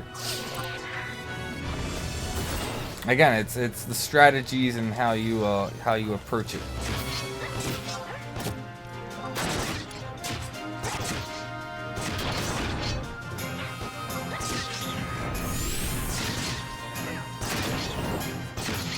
Which is one of the things that I, like most about this game, is that, if you end up wiping or something, typically it's you need to take a step back and, like, adjust and figure out what you can do to try and improve the situation. I think way too often people are like, oh, just throw more damage at it. Just throw more damage at it and kill it faster. No, because the thing is, like I said, with them having like 6 people, they obviously were killing it and pushing its HP down significantly faster than I was, especially when I'm in like full timing evasion gear. But, that wasn't the point. The point was just to, basically make sure I'm evading enough so I'm not taking any damage. And I was taking so little damage that, Barred White Mage could actually keep up with healing me. And we were able to take it.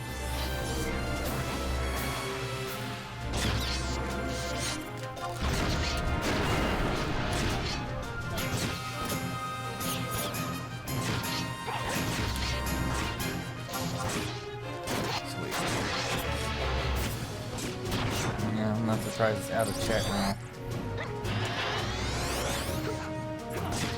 Most camped NM without a successful drop, that would easily for me be Jaggedy Eared Jack. I think I was 0-76 on him to this day. Still never got Rabbit Charm. Not that I want it anymore, but yeah, I killed that thing I think 76 times. Never got the drop. Because that's the other thing, is I wanted to get that drop before I even started leveling Thief. So I think I had Thief already to like at least 15, so I had Treasure Hunter. I'm not sure if I had it to 45, so I had TH2. But it was like I didn't want to, because most of the time we would level jobs to 40, because back then you had a lot of level cap content. And considering, was it 37, 37 would have been the cap for sub jobs, we typically took it to 40 just so you're more versatile to do, like, COP missions and stuff that were capped at 40. I can't remember if I had took Thief to 45, but I remember camping the heck out of Jaggedy Eared Jack, and like I said, it was something like 0-76 and never got the drop.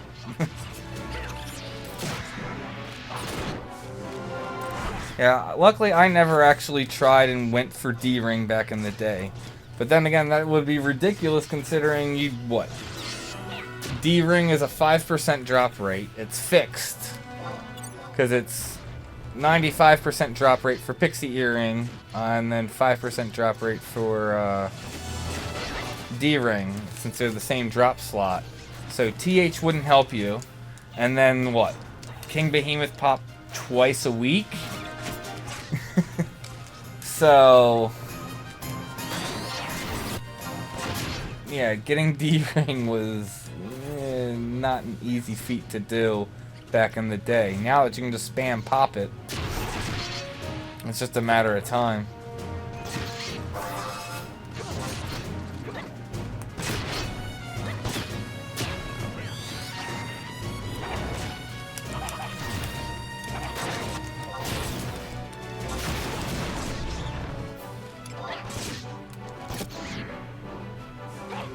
War cry for hate.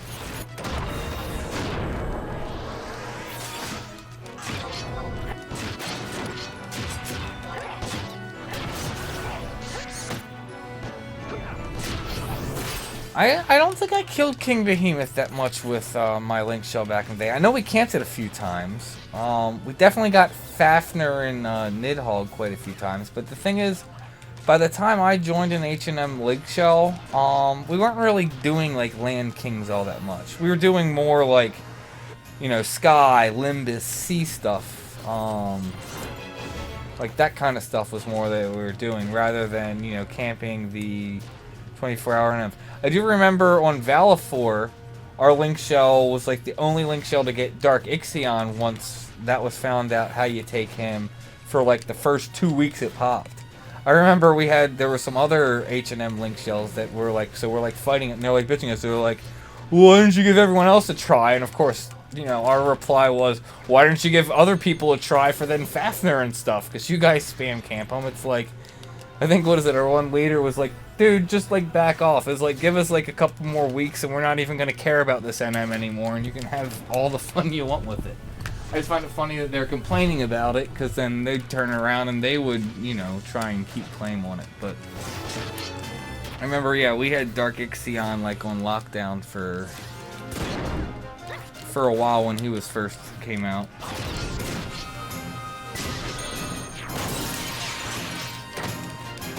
Yeah, I'm actually sad. We did Jailer Love quite a bit, but they never wanted to actually try and make a valid attempt at AV. It was basically like, we're just gonna do Jailer of Love for the earrings, and I can't remember what else it dropped. I know it drops the and Love Torque. So the earring and Love Torque.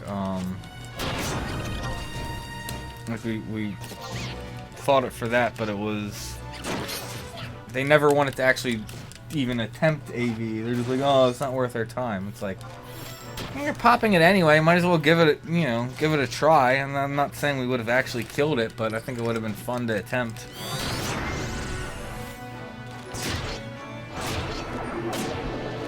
It's a good solo CP farm. Well, what job is the thing? I would say typically, I always liked going into Reginima and going to like Biv 2 and fighting was it Warthogs and stuff, but there's a lot of different camps you could do in Reginima. Estia and Reginima are always good. There's definitely some of the gates. You can get some decent CP solo. There's also just places in Adeline. It also depends if you got a job that can AoE. If you got a like war, going to was it Majin Reeves or whatever it's called. You go to Biv 2 and you like pull all the frogs.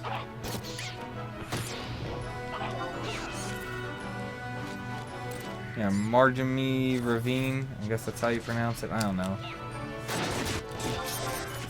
Biv 2 there, if you got, like I said, a job that can AoE, you can pull all the frogs as long as you have decent damage taking gear and AoE them down. That's really good CP if you can handle that. So I mean, it really depends what you know, what you have and what you're capable of handling. I mean, you have Blue. I mean, Blue can basically handle all of the above that I just mentioned. Because Blue can AoE, and single target. So it's more, you know, just what you want. I would just try out a few camps, but like, you could definitely AoE. I know back when I first came back, ended up doing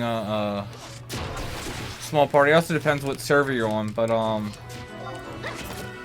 if you you can hop on blue if you have some of the magic spells. Go to just like Zeta. You can run around, pull a bunch of Fs, and then do oh, what is that one move? The one spell that they have. It applies gravity. It's AoE spell. We have a bunch of magic spells that do AoE, but I can't remember what the one is. Because it's like really low MP cost and very fast cast time as opposed to the rest of them that much longer cast and higher spell cost.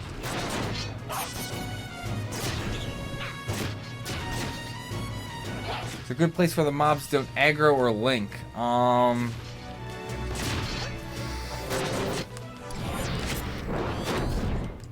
Like I said, the well, don't aggro and link. I can't really think of any that don't do both. Like I said, the second warp and Regenima is good because they don't. None of those link, I don't think. So was it warthogs, beetles, and mantises? Although mantises can be a pain in the ass. I don't think any of none of those link, but they all aggro. So, but they all aggro to sight. So it's pretty easy to, you know, as long as you're not standing in the middle of where they pop. If you're kind of standing back, it's easy enough to avoid getting ads. But I don't.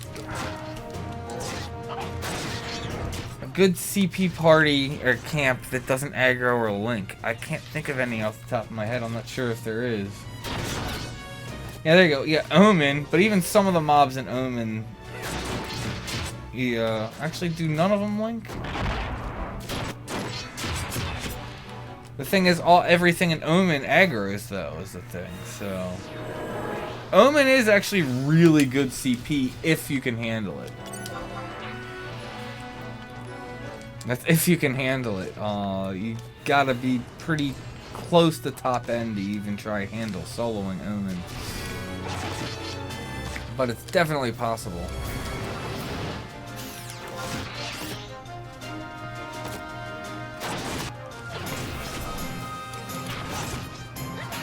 I mean, the only place I think where there's mobs that don't aggro and link would be the Mandy mobs right outside Adeline, but that's not good CP. You know, once you're like, well, it's not good CP, period.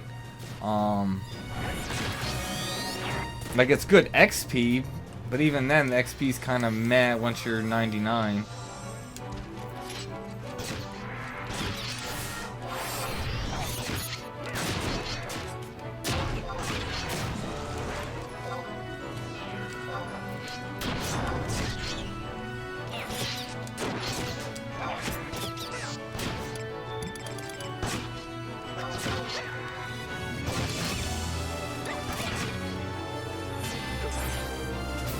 That's what I'll do. I'll wait till that rings up, use it, and then I will have to call it quits and have work tomorrow. I miss my 4 10-hour days. So my job was driving up to 70 miles, but to locations to do work. But the thing is, we were working 4 10s, and I was getting mileage. And they were counting some of my drive time as clocked time too, so that was nice. Plus I had Fridays off. But now I'm working local and back to 5/8.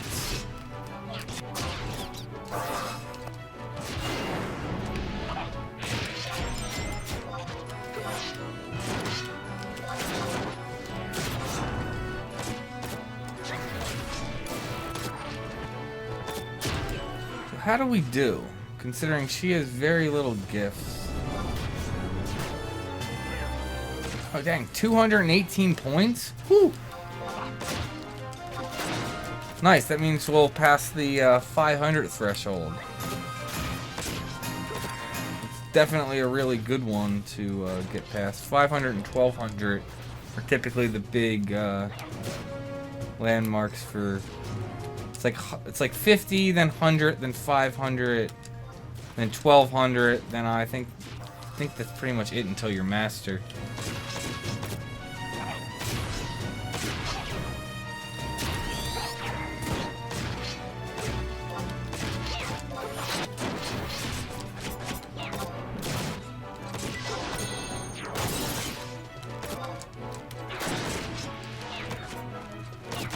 This is definitely a good party.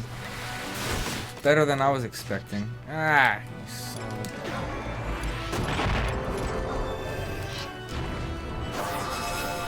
Oh, I just realized that crab wasn't in the bubble. That was my bad. Just tanking it outside of it.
Too bad I don't have more time to stay, get more CP.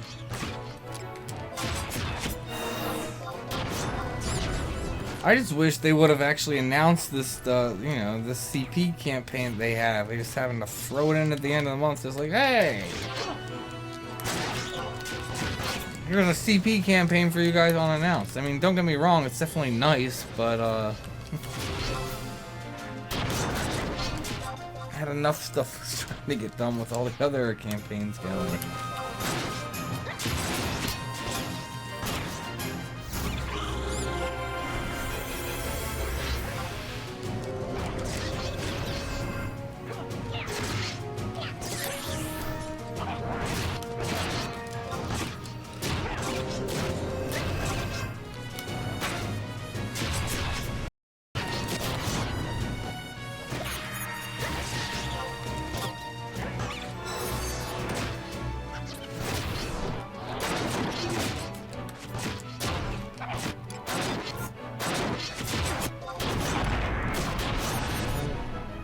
The other thing, I gotta go clean out her inventory since she's got so much crap that's basically was mule stuff from my main low level stuff.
Alright, that was fun and productive.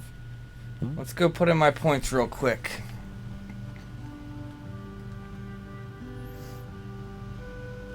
Let's see where I'm at and see what gifts I get too.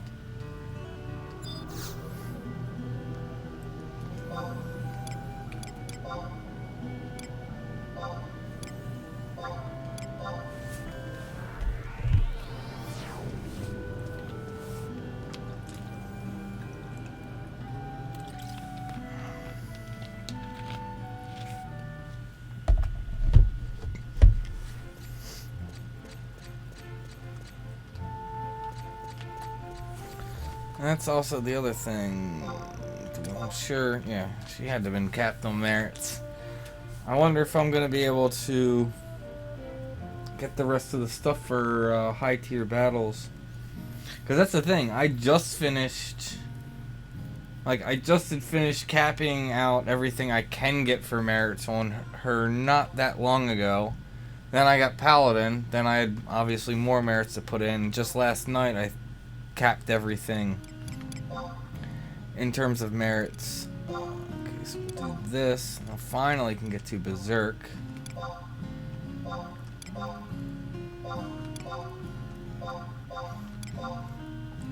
I should do Defender next also, because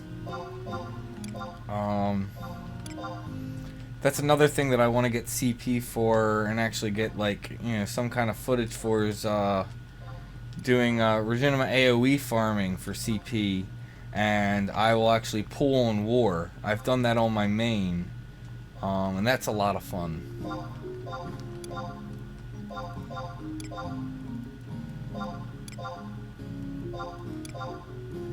Nice, so completely cap that out. Yeah, so we'll start doing Defender. We should do Warcry also, but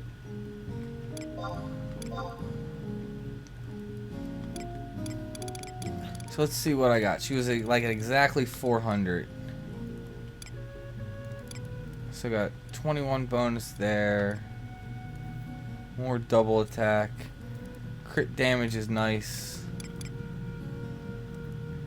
Dang, so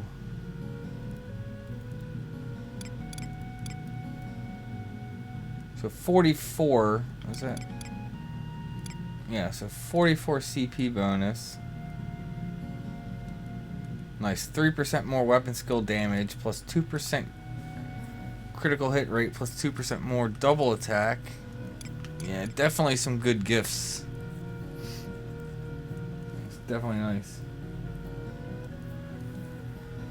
I mean, most people are going to tell you Azure to start out, and I mean, it's... I can't... See, here's the thing. I can't say that I do recommend that, but I can't also say that I don't recommend it. It kind of depends. If you kind of have a thick skin and don't mind, like, a lot of, like, toxic yells and dealing with a lot of elitist people, Azure would probably be good because it's very easy to get in pickup groups, that kind of stuff. If you want things a little more chill, low-key, you probably want to look for, you know, a less populated server. I haven't done enough research on that, so I couldn't tell you what other servers to really look at. So, I mean, it really comes down to, I'd say, your personality and what you're looking at. Pretty much everywhere you look, everyone's going to say, oh, just go to Azure, because that's where everyone is. I think that it depends more what you're looking for, so that's hard to, you know, say without knowing what that is. But like I said, if you have a thick skin, can tolerate a lot of toxic negativity and elitism, and you just want to get like pickup groups to try and get stuff done, Azure is a good place to go. I can I can vouch for that. But I'm going to go ahead and wrap this up now. I got to get up in the morning for work. Thank you for everyone for supporting the channel. Thank you for tuning in. And may you have success in all you do.